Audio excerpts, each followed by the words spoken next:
നമുക്ക് കർത്താവിൻ്റെ സന്നിധിയിൽ കണ്ണുകളടച്ച് ഏൽപ്പിച്ച് പ്രാർത്ഥിക്കാം. പെരിയപ്പുറം കൺവെൻഷൻ്റെ പ്രഥമരാത്രിയിൽ ദൈവമേ, ഞങ്ങളുടെ ജീവിതത്തിലേക്ക് അവിടുന്ന് ഇടപെടണമേ. ഭാരങ്ങളിൽ നിന്നും പ്രയാസങ്ങളിൽ നിന്നും ഞങ്ങളെ കാത്തു സംരക്ഷിക്കണമേ എന്ന് പ്രാർത്ഥിക്കാം.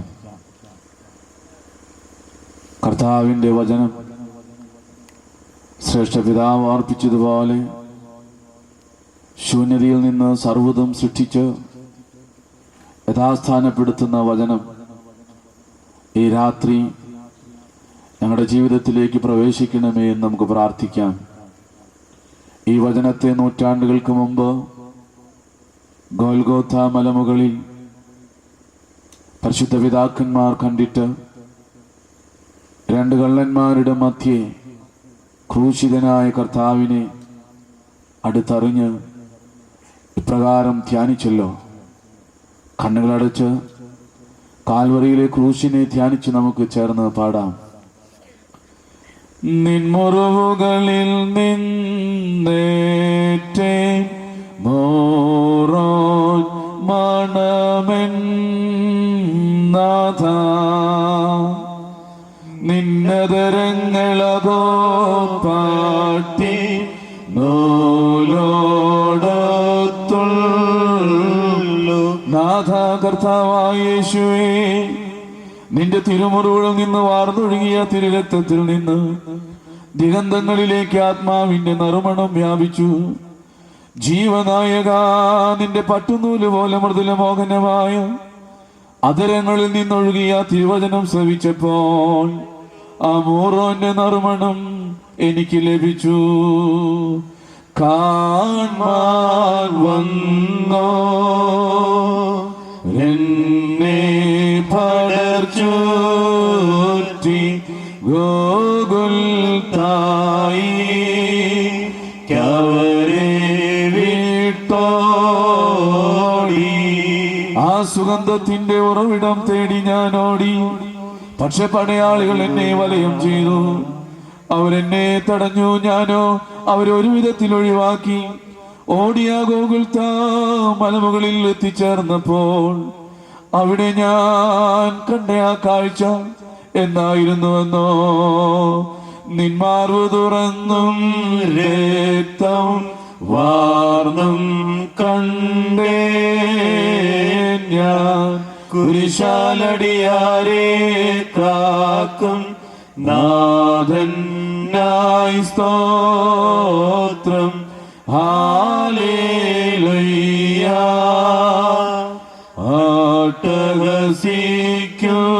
ആട്ടഹസിക്കുന്നേ.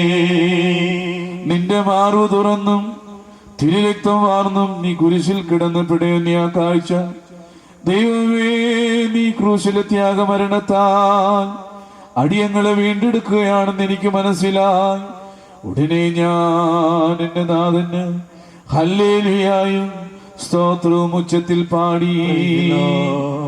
Hallelujah, hallelujah. ഞങ്ങളെ അളവ് കൂടാതെ സ്നേഹിക്കുന്ന വാഴ്ത്തപ്പെട്ട നിത്യനായ കർത്താവേ, ഒരു നല്ല സന്ധ്യ അടിയങ്ങൾക്ക് തന്നതിനെ ഓർത്ത് സ്തുതിക്കുന്നു, സ്തോത്രം ചെയ്യുന്നു. കർത്താവേ, ഈ രാത്രി നിന്റെ വചനത്തിന്റെ മുഖത്തടിയങ്ങൾ ഏറെ വേദനയോടെ ആയിരിക്കുമ്പോൾ സ്വർഗം തുറന്ന് ഞങ്ങളോട് ഇടപെടണമേ. രോഗികൾ സൗഖ്യപ്പെടുന്ന രാത്രിയായി തീരണമേ. പാപികൾ മാനസാന്തരപ്പെടുന്ന രാത്രിയായി തീരണമേ. ബന്ധനങ്ങൾ അഴിയണമേ, കൊറ്റുകൾ അഴിയണമേ. കർത്താവേ, ഞങ്ങളുടെ ജീവിതത്തിൽ ഒരു നാളും അനുഭവിച്ചിട്ടില്ലാത്ത വലിയ സന്തോഷവും സമാധാനവും അനുഭവിക്കുവാൻ തക്കവണ്ണം കർത്താവേ, നിന്റെ വചനം കൊണ്ട് ഞങ്ങളെ നിറയ്ക്കണമേ. ദേശത്തെ അനുഗ്രഹിക്കണമേ. ഇടവകെ അനുഗ്രഹിക്കണമേ. അവിശുദ്ധന്മാരെ ശക്തീകരിക്കണമേ. കർത്താവെ, വിട്ടുപോന്നിട്ടുള്ള ഭവനങ്ങളെ സമർപ്പിക്കുന്നു. അവിടുന്ന് ഏറ്റെടുക്കണമേ. തുടർന്ന് നടക്കുന്ന ദിവസങ്ങളിലെ ശുശ്രൂഷകളെല്ലാം അവിടുന്ന് ഏറ്റെടുക്കണമേ. നാൾതോറും നടത്തുന്നുവല്ലോ. എല്ലാം ഞങ്ങൾക്ക് വേണ്ടി ജീവൻ തന്ന യേശുവിന്റെ നാമത്തിൽ തന്നെ ആമേൻ. സർവശക്തനായ ദൈവത്തിന്റെ അതിപരിശുദ്ധമായ നാമം വാഴ്ത്തപ്പെടട്ടെ. എത്രയും വന്യരായിരിക്കുന്ന വൈദിക ശ്രേഷ്ഠ പിതാവ്, വചന കേൾവിക്കായി കടന്നു വന്നിട്ടുള്ള മാതാപിതാക്കന്മാരെ, സഹോദരി സഹോദരങ്ങളെ, മനോഹരമായ പെരിയപ്പുറം എന്ന് പറയുന്ന ഈ ദേശത്ത് യഹോവയായ സുറിയാനി സഭയുടെ മക്കൾ ഒരുമിച്ച് ചേർന്ന് നാനാജാതി മതസ്ഥരോട് ഒരുമിച്ച് വിശിഷ്യ സൺഡേ സ്കൂൾ അധ്യാപകരും കുഞ്ഞുങ്ങളും നേതൃത്വം കൊടുത്തുകൊണ്ട് നടക്കുന്ന ഈ ശുശ്രൂഷയുടെ ആദ്യ ദിനം നമ്മുടെ ജീവിതത്തിൽ നാം അനുവർത്തിക്കേണ്ടതായ വലിയ കാര്യങ്ങളെക്കുറിച്ച് ശ്രേഷ്ഠ പിതാവ് നോമ്പിന്റെ അവസാനത്തെ ഈ നാളുകളിൽ നാം എത്തി നിൽക്കുമ്പോൾ നമ്മെ ഓർപ്പിച്ചുവല്ലോ. സമയമേറെ അതിക്രമിച്ചതുകൊണ്ട് ഒരു ചിന്ത മാത്രം പകുത്തെടുത്ത് നിങ്ങളുമായി പങ്കിട്ട് പ്രാർത്ഥിച്ച് അവസാനിപ്പിക്കുവാൻ അച്ഛൻ ആഗ്രഹിക്കുകയാണ്. ഇതിനു മുമ്പ് 1-2 പ്രാവശ്യം ഞാൻ ഏറ്റവും സ്നേഹിക്കുന്ന, എന്നെ ഏറെ കരുതുകയും ചെയ്യുന്ന ജോയി അച്ഛൻ ശുശ്രൂഷകൾക്കായി എന്നെ വിളിച്ചിരുന്നു. പക്ഷേ വിവിധങ്ങളായ പ്രതിസന്ധികൾ കടന്നു വന്നതുമൂലം എനിക്ക് നിങ്ങളോട് ചേർന്നായിരിക്കാൻ സാധിച്ചില്ല. എന്നാൽ ഈ ദിവസം കർത്താവ് അതിനായി ക്രമീകരിച്ചു തന്നതിനെ ഓർത്തച്ഛൻ സ്തുതിക്കുകയാണ്, സ്തോത്രം ചെയ്യുകയാണ്.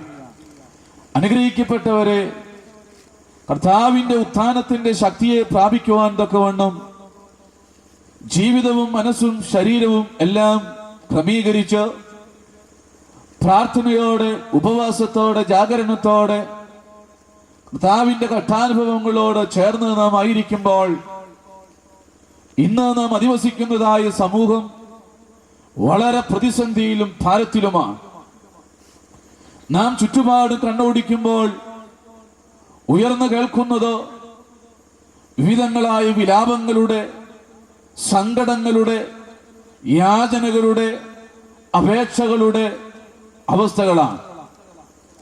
തകർന്നിരിക്കുന്ന മനുഷ്യ ജീവിതം ആശ്വാസം കണ്ടെത്താനാകാതെ അഭിമന്യ പിതാവ് ഓർപ്പിച്ചതുപോലെ പലപ്പോഴും മരണത്തിലേക്ക് കാലെടുത്തു വയ്ക്കുവാൻ വെമ്പുന്ന അനേക മക്കൾ.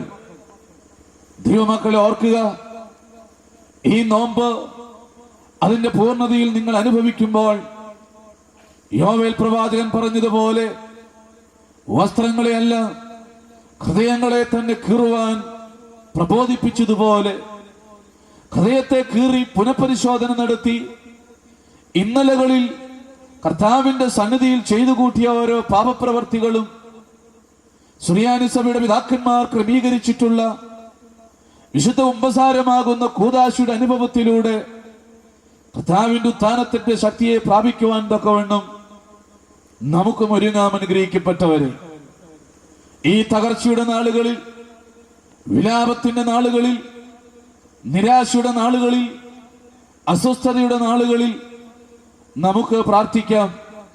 ദൈവമേ, കേട്ടുകേൾവിയില്ലാത്ത രോഗങ്ങളും കർത്താവെ ലോകം കണ്ടിട്ടില്ലാത്ത മരണങ്ങളും ഞങ്ങൾക്ക് ചുറ്റും വലിയ വിപത്ത് വിതയ്ക്കുമ്പോൾ നിന്റെ കാൽവറിയിലെ രക്തത്താൽ ഞങ്ങളെ സംരക്ഷിക്കണമേ. രക്ഷാകരമായ ശ്രീവാദി ദേശത്തിന്റെ നടുവിൽ നാട്ടപ്പെടണമേ. കർത്താവെ, നിന്റെ രക്ഷണ്യമായ ചിറകിന്റെ കീഴിൽ ഞങ്ങളെയും ഞങ്ങൾക്കുള്ളവയെയും സംരക്ഷിക്കണമേ എന്ന് നമുക്ക് പ്രാർത്ഥിക്കാം. ഒരു ചെറിയ ചിന്ത മാത്രം നിങ്ങളുടെ മുന്നിലേക്ക് അച്ഛൻ കൊണ്ടുവരികയാണ്. പ്രവാചകനായിരിക്കുന്ന ശമൂവേൽ എഴുതിയ പ്രവചന ഗ്രന്ഥം 1-ാമത്തെ പുസ്തകം അതിന്റെ 7-ാം അധ്യായം 12-ാമത്തെ തിരുവചനം ഇപ്രകാരം നമുക്ക് വായിക്കുവാനായിട്ട് സാധിക്കും. നമുക്ക് ചേർന്ന് വായിക്കാം.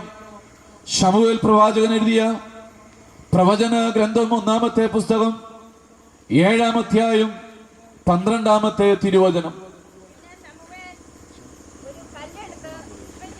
പിന്നെ ശമൂവേൽ ഒരു കല്ലെടുത്ത് മിസ്പയ്ക്കും ശേനിനും മധ്യേ നാട്ടി ഇത്രത്തോളം യഹോവ നമ്മെ സഹായിച്ചു എന്ന് പറഞ്ഞു. അതിന് ഏബൻ-ഏസർ എന്ന് പേരിട്ടു. അനുഗ്രഹിക്കപ്പെട്ട ദൈവത്തിന്റെ ജനമേ, ഈ രാത്രി കൺവെൻഷന്റെ 1-ാമത്തെ രാത്രിയിൽ ബലഹീനനായി ഞാൻ നിങ്ങളോട് ചേർന്ന് ചിന്തിക്കുവാനും ധ്യാനിക്കുവാനുമായി ഈ വാക്യം അടർത്തി മാറ്റുകയാണ്. പിന്നെ ശമൂവേൽ ശേനിനും മിസ്പയ്ക്കും മധ്യേ ഒരു കല്ലെടുത്ത് നാട്ടി ഇത്രത്തോളം യഹോവ സഹായിച്ചു എന്ന് പറഞ്ഞ് അതിന് ഏബനേസർ എന്ന് പേരിട്ടു. പ്രവാചകനായിരിക്കുന്ന ശമൂവേലിന്റെ ജന്മവും പ്രവാചകന്റെ പ്രവാചക ശുശ്രൂഷയുടെ മഹത്വങ്ങളും നമുക്ക് വചനത്തിൽ കാണുവാൻ സാധിക്കും.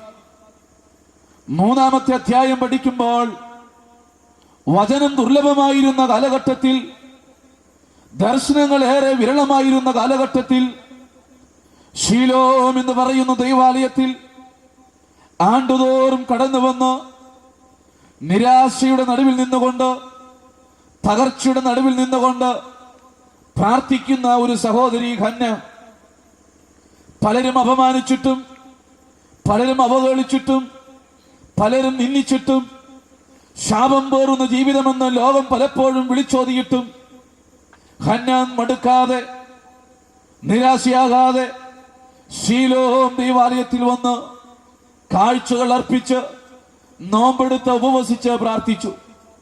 സ്വർഗത്തിലെ ദൈവം ദൈവികമായ ചൈതന്യം ഹന്നായുടെ ഗർഭപാത്രത്തിൽ സംവേശിപ്പിച്ചപ്പോൾ ശമൂവേൽ എന്ന് പറയുന്ന പ്രവാചകൻ വീണ്ടെടുപ്പിന്റെ ശക്തിയുമായി ഇസ്രായേലിന്റെ നടുവിൽ എണീറ്റ് നിൽക്കുവാൻ തക്കവണ്ണം സ്വർഗം അവളോട് അനുഗ്രഹത്തെ ചൊരിഞ്ഞ് ഇടപെട്ടു.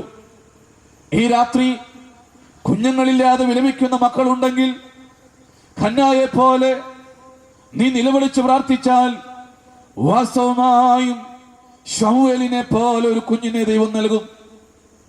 വിഷയം അതല്ലല്ലോ പ്രിയരെ. ഈ ശമൂവേൽ ബാലൻ വളർന്നു, പ്രവാചക ശുശ്രൂഷ അവൻ ഏറ്റെടുത്തു. അവൻ ഇതാ ശേനിനും മിസ്പയ്ക്കും മധ്യ എണീറ്റ് നിന്ന് ഒരു സമൂഹത്തോട് ചേർന്ന് ഒരു കല്ലെടുത്ത് നാട്ടിയിട്ട് ഇപ്രകാരം പറയുന്നു, ഇത്രത്തോളം യഹോവ സഹായിച്ചു എന്ന്. എന്താണ് ശമൂവേൽ ഇപ്രകാരം ചെയ്യുവാനുള്ള കാരണം?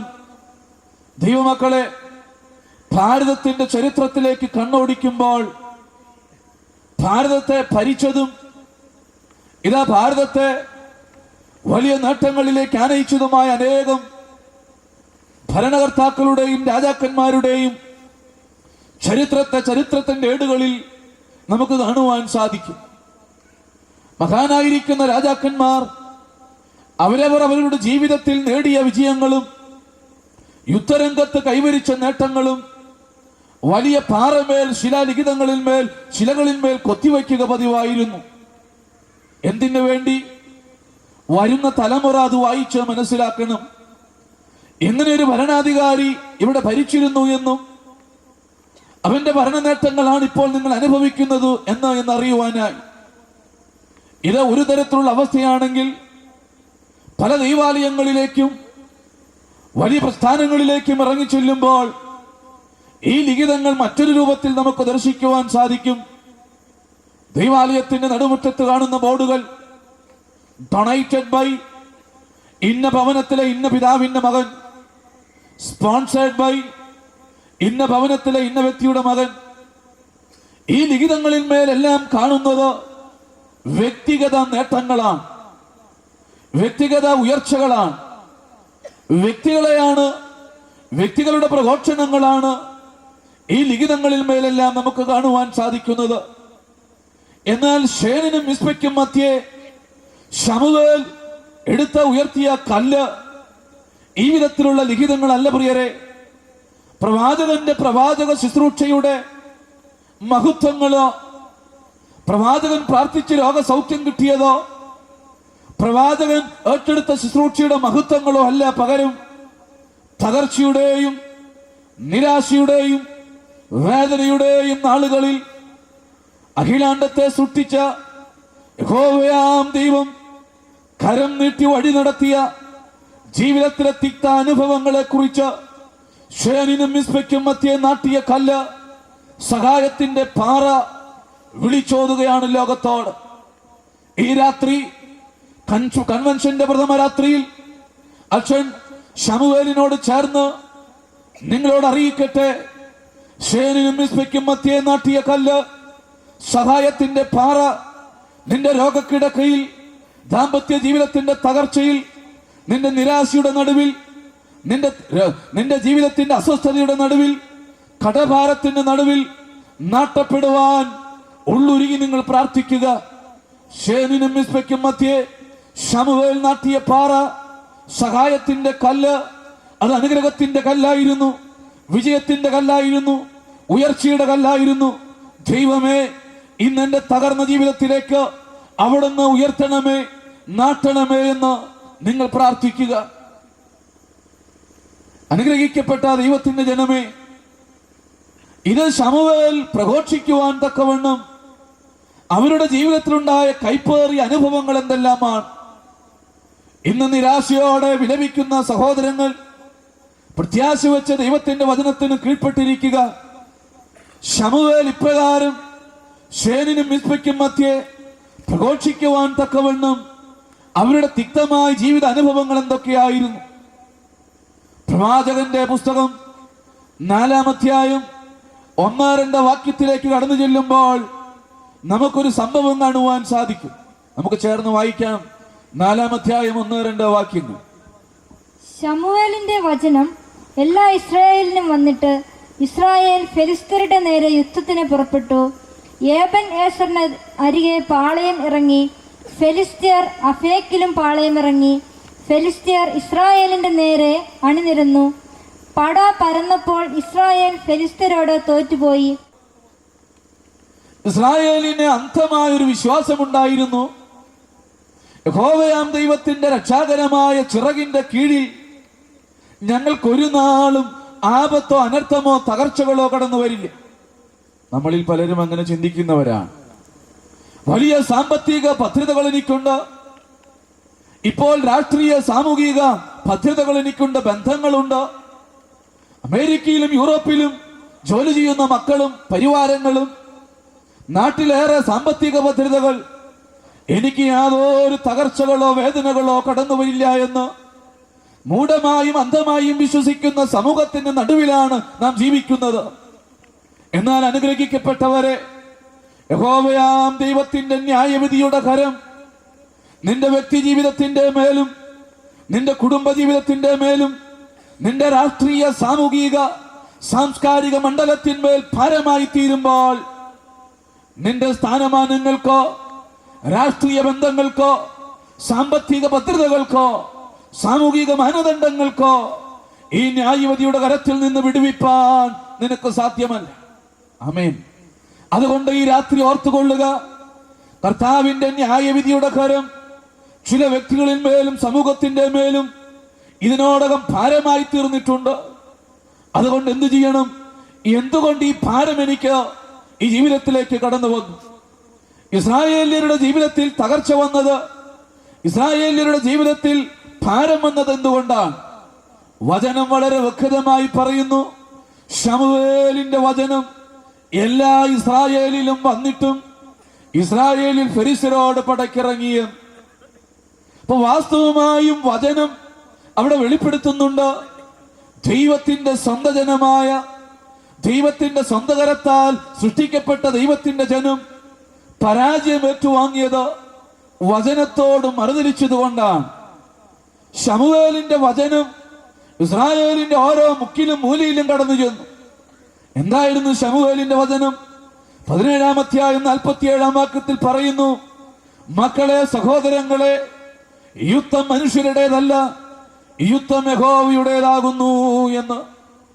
യുദ്ധം യഹോവയുടേതാകുന്നു, യുദ്ധം നിങ്ങളുടേതല്ല. നിങ്ങൾ അരമുറുക്കല്ലേ, ഫെലിസ്ത്യരോട് പടക്കിറങ്ങല്ലേ, യുദ്ധം നിങ്ങളുടേതല്ല. ആകാശം പൊട്ടുമാറ് ഇസ്രായേലിന്റെ ഓരോ മുക്കിലും മൂലയിലും ശമൂവേൽ പ്രവാചകൻ തീവ്രമായി ഇത് പ്രഘോഷിച്ചിട്ടും ഇസ്രായേലിയർ അരമുറുക്കി ഫെലിസ്ത്യരോട് പടക്കിറങ്ങി. ഈ രാത്രി ഇസ്രായേലിനെ പോലെ അരമുറുക്കി മാതാപിതാക്കന്മാർക്കെതിരെ യുദ്ധം ചെയ്യുന്ന, മക്കൾക്കെതിരെ യുദ്ധം ചെയ്യുന്ന, സഭയ്ക്കെതിരെ യുദ്ധം ചെയ്യുന്ന, അഭിഷക്തന്മാർക്കെതിരെ യുദ്ധം ചെയ്യുന്ന, ചാർച്ചക്കാർക്കെതിരെ യുദ്ധം ചെയ്യുന്ന അനേകർ ഈ പന്തലിന്റെ കീഴെയുണ്ട്. അച്ഛൻ ഓർപ്പിക്കട്ടെ, വചനം നിന്നോട് പറയുന്നു, സഹോദരി, സഹോദര, വചനം നിന്നോട് പറയുന്നു, യുദ്ധം നിന്റേതല്ല.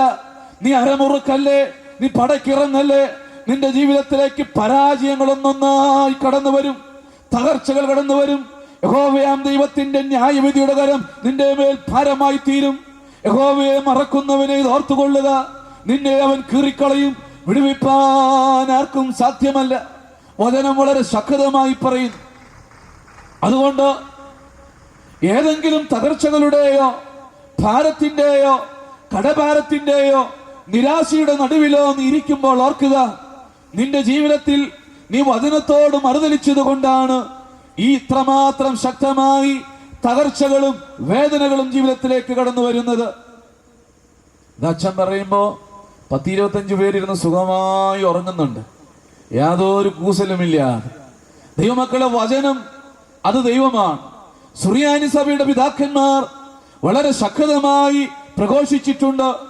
സഭയുടെ പാരമ്പര്യമടങ്ങിയ ഡിഡാക്കെ എന്ന് പറയുന്ന പുസ്തകം 4-ാം അധ്യായം 1-ാമത്തെ വാക്യത്തിൽ, മക്കളെ, നിങ്ങൾ വിശുദ്ധ കുർബാനയിൽ എങ്ങനെ ഉൾക്കൊള്ളുന്നുവോ പങ്കുകൊള്ളുന്നുവോ അതുപോലെ ഭയത്തോടും ആത്മനിറവോടും കൂടി സുവിശേഷ പ്രഘോഷണ വേദികളിൽ നിങ്ങൾ ആയിരിക്കണമെന്ന്. എന്തുകൊണ്ടെന്നാൽ പ്രഘോഷിക്കുന്ന അഭിഷക്തൻ ബലഹീനനെങ്കിലും പ്രഘോഷിക്കപ്പെടുന്ന വചനം ദൈവമാണ്. യോഹന്നാന്റെ സുവിശേഷം 1-ാം അധ്യായം 1-ാം വാക്യത്തിലൂടെ വചനം പറയുന്നു, ആദിയിൽ വചനമുണ്ടായിരുന്നു, വചനം ദൈവത്തോട് കൂടെ ആയിരുന്നു, വചനം ദൈവമായിരുന്നു. അതുകൊണ്ട് പ്രഘോഷിക്കപ്പെടുന്നതെല്ലാം ദൈവത്തെയാണ്. അതുകൊണ്ട് ഈ രാത്രിയിൽ സൃഷ്ടിപിതാവ് ഓർപ്പിച്ചതുപോലെ ശൂന്യതയിൽ നിന്നെല്ലാം സൃഷ്ടിക്കാൻ ശക്തിയുള്ളവൻ, നിന്റെ കടഭാരത്തിന് ജാമ്യക്കാരനായിട്ടുള്ളവൻ, നിന്റെ രോഗക്കിടക്ക മാറ്റിവിരിക്കുന്നവൻ, കണ്ണിനെ കണ്ണുനീരിൽ നിന്നും നിന്റെ കാലിനെ വീഴ്ചയിൽ നിന്നും നിന്റെ പ്രാണനെ മരണത്തിൽ നിന്നും വിടുവിക്കുന്നവനായി ദൈവം ഈ പന്തലിന്റെ നടുവിൽ കടന്നു വന്നിട്ടുണ്ട്. നീ അറിയുന്നുവോ അവന്റെ വീര്യപ്രവൃത്തിയുടെ ആഴം? നീ അറിയുന്നുവോ അവന്റെ അത്ഭുതമായ പ്രവൃത്തികൾ? അനുഗ്രഹിക്കപ്പെട്ടവരെ, ഉള്ളൊരുകി പ്രാർത്ഥിച്ചുകൊണ്ടിരിക്കുക. ശേരിനും മിസ്ബയ്ക്കും മധ്യേ ശമൂവേൽ നാട്ടിയ സഹായത്തിന്റെ പാറ എന്റെ ജീവിതത്തിന്മേൽ ഉയർത്തപ്പെടുവാൻ. അച്ഛൻ പറഞ്ഞു വന്നത്, വചനത്തോട് മറുതലിച്ചാൽ വലിയ തകർച്ചകളും വലിയ വീഴ്ചകളും കടന്നു വരും.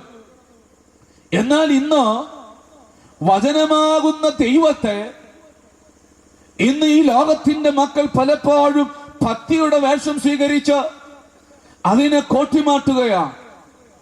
ഇന്ന് ദൈവത്തിന്റെ വചനത്തെ ആശ്രയിക്കുന്നത് പ്രസ്ഥാനങ്ങളെ വളർത്തുവാനാണ്. എത്രയോ പ്രസ്ഥാനങ്ങളാണ് വചനത്തിന്റെ പേരിൽ നാടെങ്ങും കുമിള പോലെ ഉയർന്നു പൊങ്ങുന്നത്. ഇന്ന് കൂട്ടായ്മ പ്രസ്ഥാനങ്ങളായി വളരുകയാണ്. അനുഗ്രഹിക്കപ്പെട്ടവരെ, അച്ഛനേറെ വേദനയോടെ പറയട്ടെ, കൂട്ടായ്മ എന്ന് പറയുന്നത് പ്രസ്ഥാനമല്ല സഹോദരങ്ങളെ, അത് അനുഭവമാണ്. It is an experience. ഇന്ന് പലരും വ്യക്തികളുടെ പിന്നാലെ ഓടുകയാണ് രക്ഷ കിട്ടുവാൻ വേണ്ടി. പൗലോസിന്റെ പിന്നാലെ, മർക്കോസിന്റെ പിന്നാലെ, യോഹന്നാന്റെ പിന്നാലെ, മത്തായിയുടെ പിന്നാലെ ഓടുകയാണ് രക്ഷ കിട്ടുവാൻ വേണ്ടി. ഭാഗ്യവാൻ അപ്പോസ്തലൻ പൗലോസ് ശ്ലീഹ കൊരിന്ത്യർക്ക് എഴുതിയ 1-ാമത്തെ ലേഖനം 1-ാം അധ്യായം 12-ാം വാക്യത്തിൽ പറയുന്നുണ്ട്, നിങ്ങൾ അപ്പോളോയുടെ ആളുകളല്ല, ക്ലയോവിന്റെ ആളുകളല്ല, നിങ്ങൾ പൗലോസിന്റെ ആളുകളല്ല, നിങ്ങൾ ക്രിസ്തുവിനെ നീ ഭിന്നിപ്പിക്കല്ലേ. ക്രിസ്തുവിൽ നിങ്ങൾ ഒന്നാണ്, നിങ്ങൾ ക്രിസ്തുവിന്റെ മക്കളാണ്, നിങ്ങൾ ദൈവരാജ്യത്തിന്റെ വാക്താക്കളാണ്. എന്നാൽ പലപ്പോഴും ദൈവമാകുന്ന വചനത്തെ കോട്ടിമാറ്റി അനേകം പ്രസ്ഥാനങ്ങളുടെ വളർച്ചയ്ക്കായി അന്ധതയിൽ നിന്നുകൊണ്ട് പലരും പ്രഘോഷണങ്ങളെ നിങ്ങളുടെ നടുവിൽ പുലർത്തുമ്പോൾ സുറിയാനി സഭയുടെ മക്കൾ വളരെ ശക്തമായും വ്യക്തമായും തിരിച്ചറിയണം. നിനക്ക് ദൈവം ചിന്തിക്കുവാനും പ്രവർത്തിക്കുവാനും തന്നിട്ടുള്ള ഇന്റലക്ച്വൽ കപ്പാസിറ്റി, ഭൗതികമായിട്ടുള്ള കഴിവ് ഏതെങ്കിലും വ്യക്തികൾക്കോ ഏതെങ്കിലും പ്രസ്ഥാനങ്ങൾക്കോ അടിയറ വയ്ക്കുവാനുള്ളതല്ല. ഓർക്കുക, നിനക്ക് തന്നിട്ടുള്ള ആരോഗ്യവും നിനക്ക് തന്നിട്ടുള്ള സാമ്പത്തിക ശേഷിയും എല്ലാം ദൈവരാജ്യത്തിന്റെ കെട്ടുറപ്പിന് വേണ്ടി പ്രവർത്തിക്കുവാനാണ്. പലരും ഇന്ന് പല വ്യക്തികളും അച്ഛൻ പേരെടുത്ത് പറയുന്നില്ല. ഇന്ന് മനുഷ്യന്റെ മാനസികമായ അവസ്ഥയെ ചൂഷണം ചെയ്തുകൊണ്ട് അനേകരെ ഈ രക്ഷയെ വികലമായി ചിത്രീകരിച്ച് വചനത്തെ കോട്ടിമാറ്റി സ്വന്തം നിലനിൽപ്പിന് വേണ്ടി പ്രഘോഷിക്കുകയാണ്.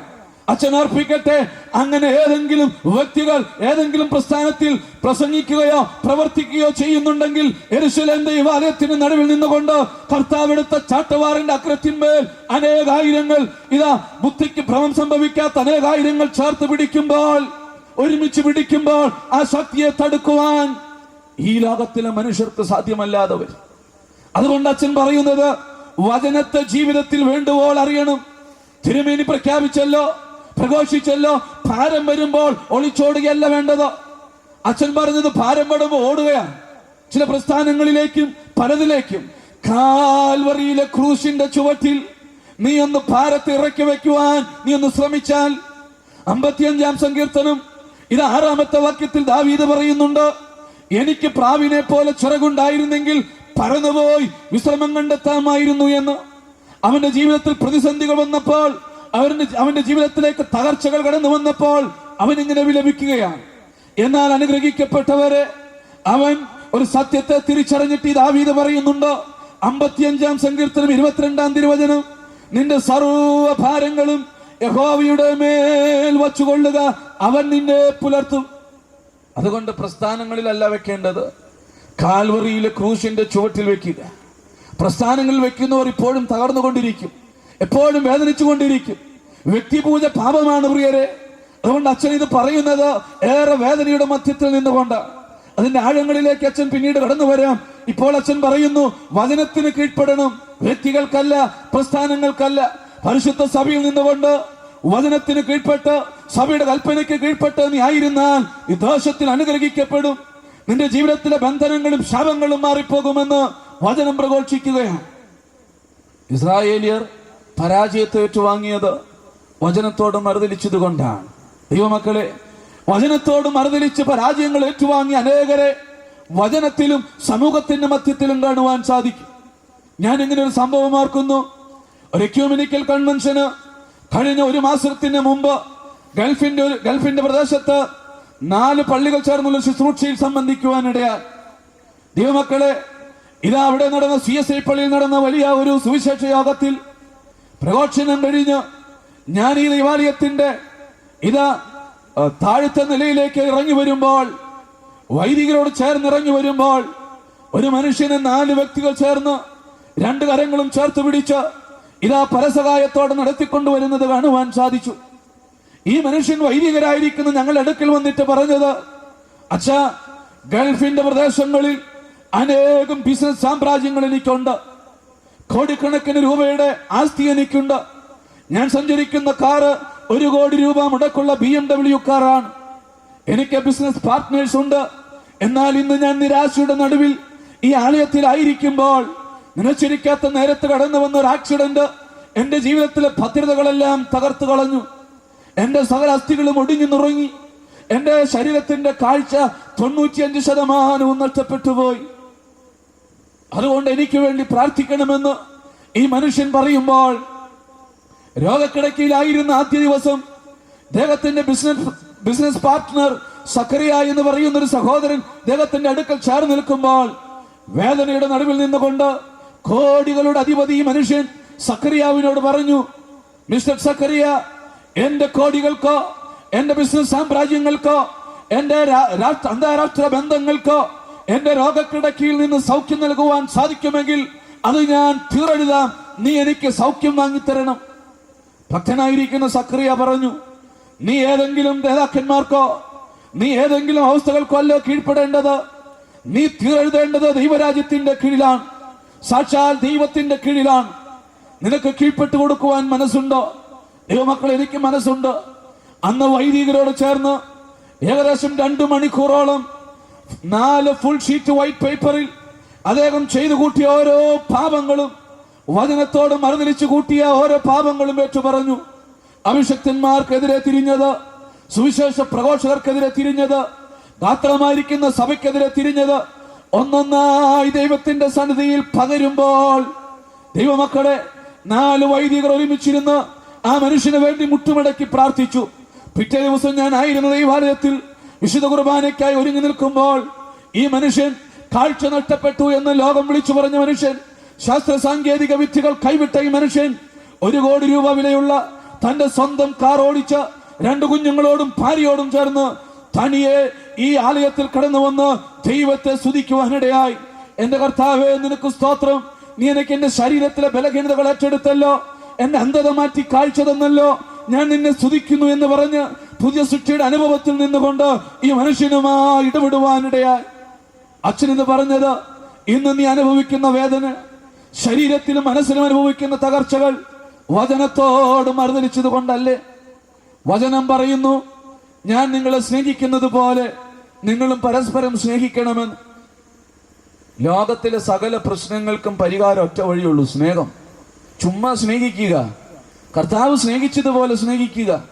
കുടുംബങ്ങളിലെ പ്രശ്നം മാറും, ഭവനങ്ങളിലെ പ്രശ്നങ്ങൾക്ക് പരിഹാരമാകും, ഇടവകകളിലെ പ്രശ്നങ്ങൾക്ക് പരിഹാരമാകും, വ്യക്തിപരമായിട്ടുള്ള പ്രശ്നങ്ങൾക്ക് പരിഹാരമാകും. സ്നേഹിക്കുവാൻ പഠിക്കുക. ഇന്ന് സ്നേഹമില്ലായ്മയാണ് പ്രശ്നം. സ്നേഹിക്കാൻ ആർക്കും സാധിക്കുന്നില്ല. സ്വാർത്ഥതയിൽ നിന്നുകൊണ്ട് ധനലാഭത്തിന് വേണ്ടിയും സ്ഥാനമാനങ്ങൾക്ക് വേണ്ടിയും മുൻപ് അച്ഛൻ സൂചിപ്പിച്ചതുപോലെ പ്രസ്ഥാനങ്ങളുടെ വളർച്ചയ്ക്ക് വേണ്ടി ഓടുമ്പോൾ ദൈവ സ്നേഹത്തെ പകർന്നു കൊടുക്കുവാൻ ആർക്കും സാധിക്കുന്നില്ല.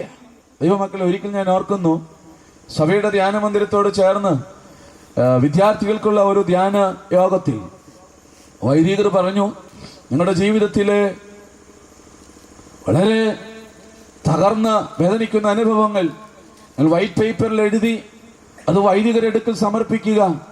ആന്തരിക മുറിവുകളെ സമർപ്പിച്ച് ഇപ്പോൾ വൈദികർ പ്രാർത്ഥിക്കും. അനേക കുഞ്ഞുങ്ങൾ എഴുതി തന്നത്, പപ്പ സ്നേഹിക്കുന്നില്ല, മമ്മി സ്നേഹിക്കുന്നില്ല, മറ്റുള്ള ആളുകളുടെ മുന്നിൽ വെച്ച് പപ്പയും മമ്മിയും എന്നെ ഇൻസൾട്ട് ചെയ്യുന്നു, എന്നെ നികൃഷ്ടമായി ചിത്രീകരിക്കുന്നു. അങ്ങനെയാണ് പല ഭവനത്തിലും.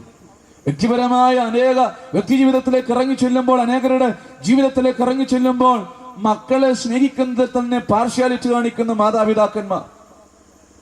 എനിക്കറിയാം, അനേകരുടെ ജീവിതത്തിലേക്ക് ഇറങ്ങി ചെല്ലുമ്പോൾ മൂത്ത മകനെ കുറിച്ച് പറയുമ്പോൾ ചില മാതാപിതാക്കന്മാർ പറയുന്നത്, അവന് യാതൊരു കഴിവില്ല, അവനെ എന്തിനാ വളർത്തുന്നത്? ഈ ഉദരത്തിലാണല്ലോ അവൻ ജനിച്ചത്, ഇത്ര ശാപം പിടിച്ച ജന്മം. അവൻ ആർട്സിലോ സ്പോർട്സിലോ മിടുക്കനല്ല, കേമനല്ല, അവൻ സ്കൂളിൽ ഏറ്റവും പിറകിലാണ്, പഠിക്കാനോ ബുദ്ധിയില്ല. നാലാൾ ഒരുമിച്ച് കൂടുമ്പോൾ അവൻ അവിടെ നിന്ന് ഒളിച്ചോടും, നാലാളുടെ മുന്നിൽ നിന്ന് സംസാരിക്കില്ല. ഒത്തിരി ഭാരവും പ്രയാസവും സ്വന്തം മക്കളെ കുറിച്ച് പറയും.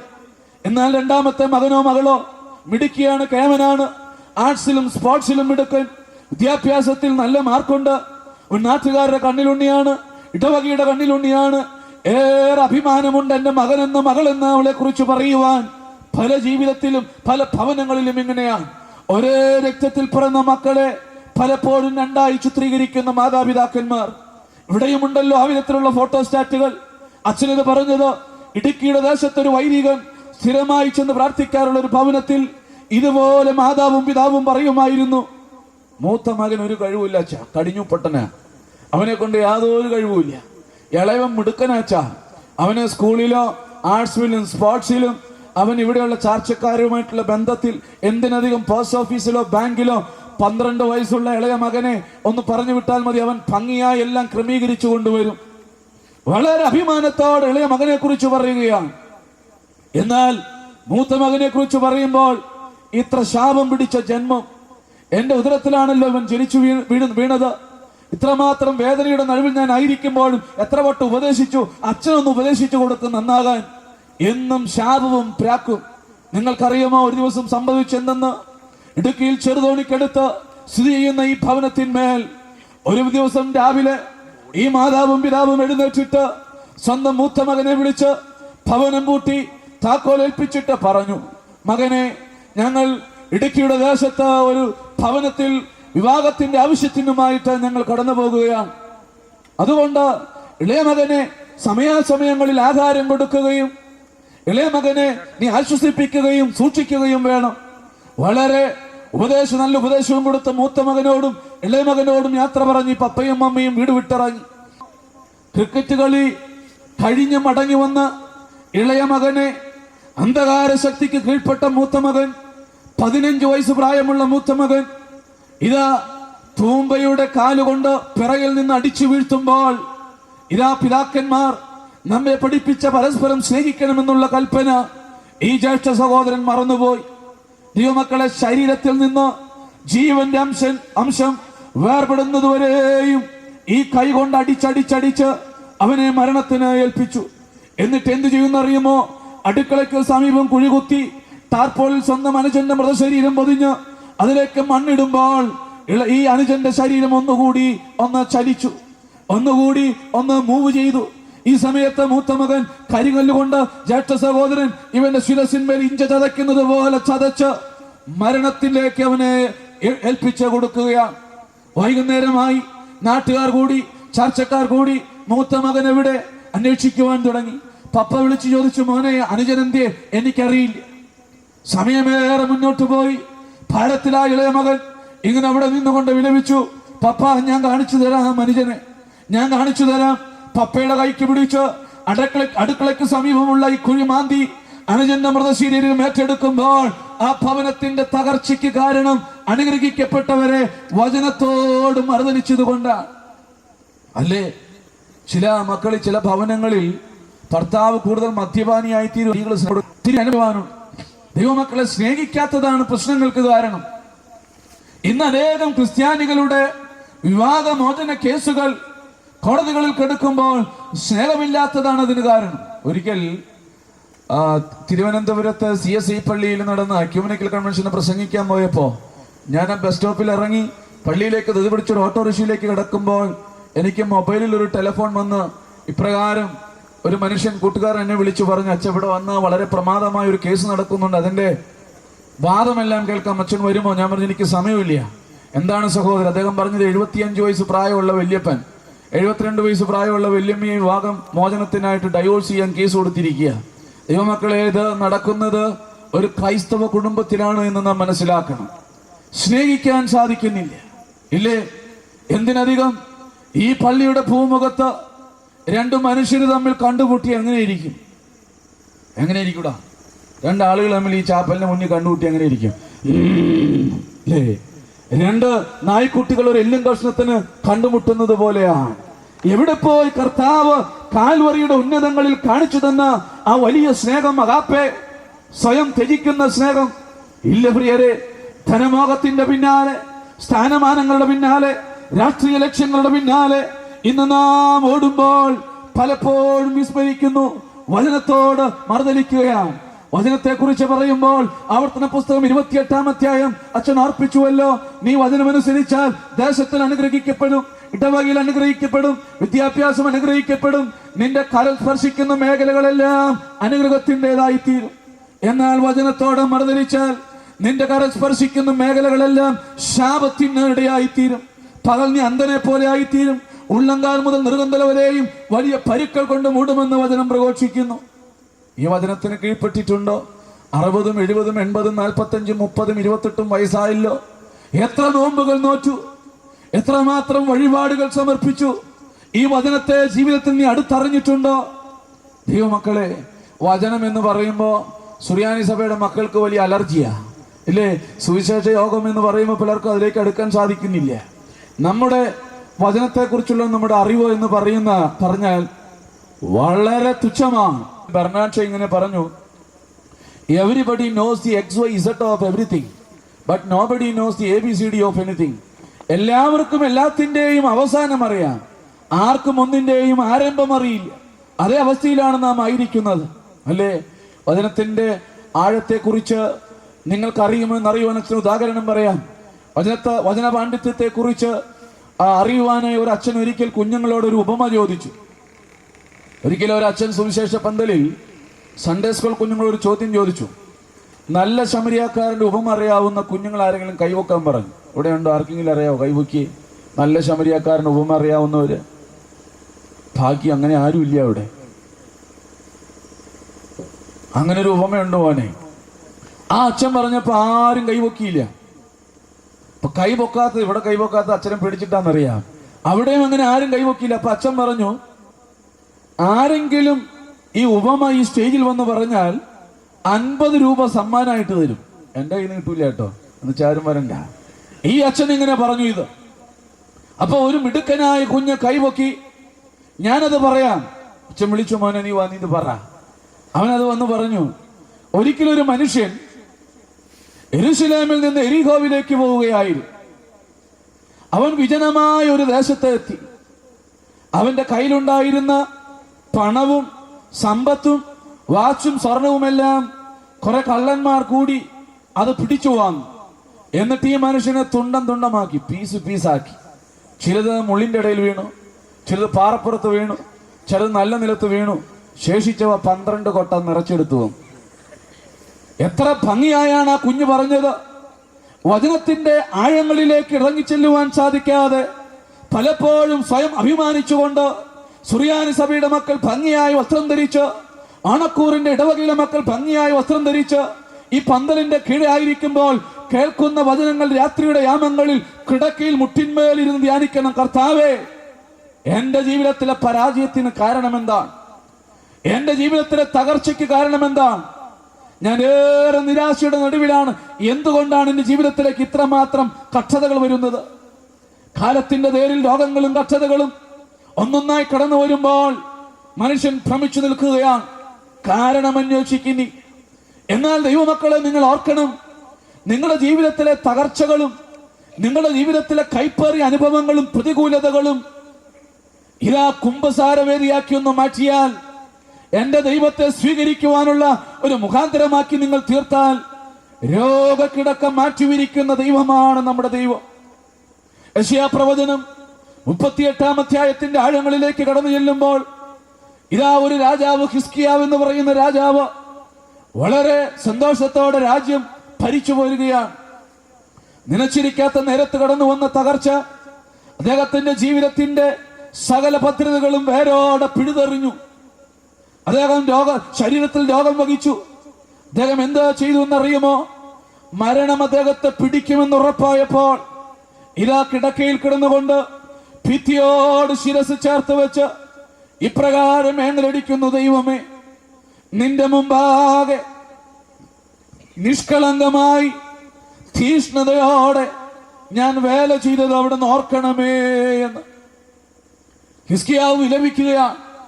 ഞാൻ തീഷ്ണതയോടെ നിഷ്കളങ്കമായി നിന്റെ സന്നിധിയിൽ വേല ചെയ്തത് അവിടെ നിന്ന് ഓർക്കണമേ, എന്റെ രോഗത്തെ കാണണമേ എന്ന്.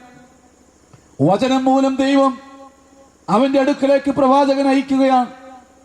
യെശയ്യാ പ്രവാചകൻ വന്നിട്ട് പറയുന്നു: രാജാവേ, നീ ധാരാളം ഭദ്രതകളുള്ള മനുഷ്യനാണറിയാം. രാഷ്ട്രീയ ബന്ധങ്ങളുണ്ട്, സ്ഥാനമാനങ്ങളുണ്ട്, എല്ലാം എനിക്കറിയാം. പക്ഷേ വചനം പറയുന്നു, ദൈവം പറയുന്നു, നിന്റെ ഭവനത്തിലെ കാര്യങ്ങൾ നീ ക്രമത്തിലാക്കുക, നീ മരിച്ചു പോകും, നിന്റെ രോഗത്തിന് സൗഖ്യം കിട്ടുകയില്ല എന്ന്. അത് വചനമാണ്. വചനമാഴത്തിൽ ഇതാ ഹിസ്കിയാവിന്റെ ഹൃദയത്തിലേക്ക് കടന്നു ചെന്നു. ഈ രാത്രി രോഗക്കിടക്കിലായിരിക്കുന്നവരും കടഭാരത്തിലായിരിക്കുന്നവരും കുടുംബജീവിതത്തിൽ അസ്വസ്ഥത അനുഭവിക്കുന്നവരും വചനം പറയുന്നത് കേൾക്കുക. നിന്റെ ഗ്രഹകാര്യം ക്രമത്തിലാക്കുക. അരമുറുക്കി അമ്മായിമ്മയ്ക്കെതിരെ, മരുമകൾക്കെതിരെ, ചാർച്ചക്കാർക്കെതിരെ, ഇടവകയ്ക്കെതിരെ അരമുറുക്കി യുദ്ധത്തിനിറങ്ങി പുറപ്പെടുന്ന മക്കളെ നിങ്ങൾ ഓർത്തുകൊള്ളുക. വചനം പറയുന്നു, നീ മരിച്ചു പോകും, നിന്റെ ഗ്രഹകാര്യം നീ ക്രമത്തിലാക്കുക, നിനക്ക് സൗഖ്യം കിട്ടുകയില്ല. ഹിസ്കിയാവിന്റെ ജീവിതത്തിലേക്ക് ഇത് ആഴത്തിൽ ഇറങ്ങിച്ചു. ഹിസ്കിയാവ് ആഴത്തിലേക്ക് കണ്ണോടിച്ചുകൊണ്ട് ജീവിതത്തിന്റെ പിന്നാമ്പുറങ്ങളിൽ കിടന്ന് അവൻ ലോകപരമായി മനുഷ്യനെന്ന നിലയിൽ ചിന്തിച്ച കൊച്ചു കൊച്ചു തെറ്റുകളെ ദൈവസന്നിധിയിൽ പൂർണ്ണമായും ഏൽപ്പിച്ച് പ്രാർത്ഥിക്കുവാൻ തുടങ്ങി. 17-ാമത്തെ വാക്യത്തിൽ കാണുവാൻ സാധിക്കും: കർത്താവേ, എന്റെ പാപങ്ങളെ നിന്റെ പിറകിൽ നീ എറിഞ്ഞു കളഞ്ഞുവല്ലോ എന്ന്. അവൻ രോഗക്കിടക്ക കുംഭസാരവേദിയാക്കി മാറ്റുകയാണ്. നിന്റെ നോമ്പും നിന്റെ ഉപവാസവും പെരിയപ്പുറത്തോരോ മക്കളുടെ തകർച്ചകളും വിശുദ്ധ കുംഭസാരത്തിന്റെ വേദിയാക്കി നീ മാറ്റിയാൽ, രോഗക്കിടക്ക മാറ്റിവിരിക്കുന്ന കർത്താവ് നിന്നെ ഇന്ന് കരം പിടിച്ചെഴുന്നേൽപ്പിക്കും. ഭർത്താവിന്റെ മദ്യപാനമാണോ? കർത്താവ് ഏറ്റെടുക്കും. നിന്റെ കടഭാരമാണോ? എന്റെ കർത്താവ് നല്ല ജാമ്യക്കാരനായിരിക്കും. നിന്റെ വിദ്യാഭ്യാസത്തിൽ വന്ന തകർച്ചയാണോ? എന്റെ കർത്താവ് അത് ഉയർച്ചയാക്കി മാറ്റും. നീ ആഗ്രഹിക്കുന്നുവോ വിടുവിക്കപ്പെടുവാൻ? നീ ആഗ്രഹിക്കുന്നുവോ ഈ രക്ഷയുടെ അനുഭവത്തിലേക്ക് ആയിത്തീരുവാൻ? ഓർക്കുക, യുദ്ധത്തിനിറങ്ങി പുറപ്പെട്ട് പരാജയങ്ങൾ ഏറ്റുവാങ്ങിയ മക്കളെ, വചനം പറയുന്നു, യുദ്ധം നിങ്ങളുടേതല്ല, യുദ്ധം യഹോവയുടേതാകുന്നു എന്ന്. വചനം പറയുന്നു, വചനത്തിൽ കീഴ്പ്പെട്ടാൽ വലിയ അനുഗ്രഹങ്ങൾ നിന്റെ ജീവിതത്തിലേക്ക് കടന്നു വരുമെന്ന്. ഇസ്രായേലിയർ പരാജയപ്പെട്ടപ്പോൾ, അവർ വചനത്തോടെ എതിർത്ത് നിന്നപ്പോൾ, വലിയ പ്രതിസന്ധി കടന്നു വന്നപ്പോൾ, ഇതാ ഏകദേശം 4000-ഓളം ആളുകൾ അവർക്ക് നഷ്ടപ്പെട്ടപ്പോൾ, ഭദ്രതകൾ നഷ്ടപ്പെട്ടപ്പോൾ ഓടി പാളയത്തിൽ ചെന്നു. ഓടി പാളയത്തിൽ ചെന്നിട്ട് അവരിങ്ങനെ പരസ്പരം ചിന്തിക്കാൻ തുടങ്ങി: ഞങ്ങൾക്ക് എന്ത് സംഭവിച്ചു? എന്താണ് ഈ പരാജയത്തിന് കാരണം? Rethinking, turn to back. ജീവിതത്തിലേക്ക് തിരികെയാണ്. ഞങ്ങളുടെ ജീവിതത്തിൽ ഈ വേദന വരുവാൻ കാരണം എന്താണ്? ഈ തകർച്ച വരുവാൻ കാരണം എന്താണ്? പിറകിലേക്ക് ചിന്തിച്ചപ്പോൾ ഒരു മനുഷ്യൻ പറഞ്ഞു, അല്ലയോ, ഒരു മൂപ്പൻ പറഞ്ഞു, അല്ലയോ സഹോദരങ്ങളെ, നമ്മൾ പരാജയപ്പെടുവാനുള്ള കാരണം ദൈവത്തിന്റെ സാക്ഷ്യപ്പെട്ടകം ഇല്ലാത്തതാണ്. ദൈവത്തിന്റെ സാക്ഷ്യപ്പെട്ടകം ഉണ്ടെങ്കിൽ, ദൈവത്തിന്റെ സാക്ഷ്യപ്പെട്ടകത്തിന്റെ സാന്നിധ്യത്തിൽ നാം യുദ്ധത്തിനിറങ്ങി പുറപ്പെട്ടാൽ നമുക്ക് വിജയം കിട്ടും. 4-ാം അധ്യായം 10 മുതലുള്ള വാക്യങ്ങൾ നമുക്ക് ചേർന്ന് വായിക്കാം. അവിടെ ഇപ്രകാരം കാണുവാൻ സാധിക്കും.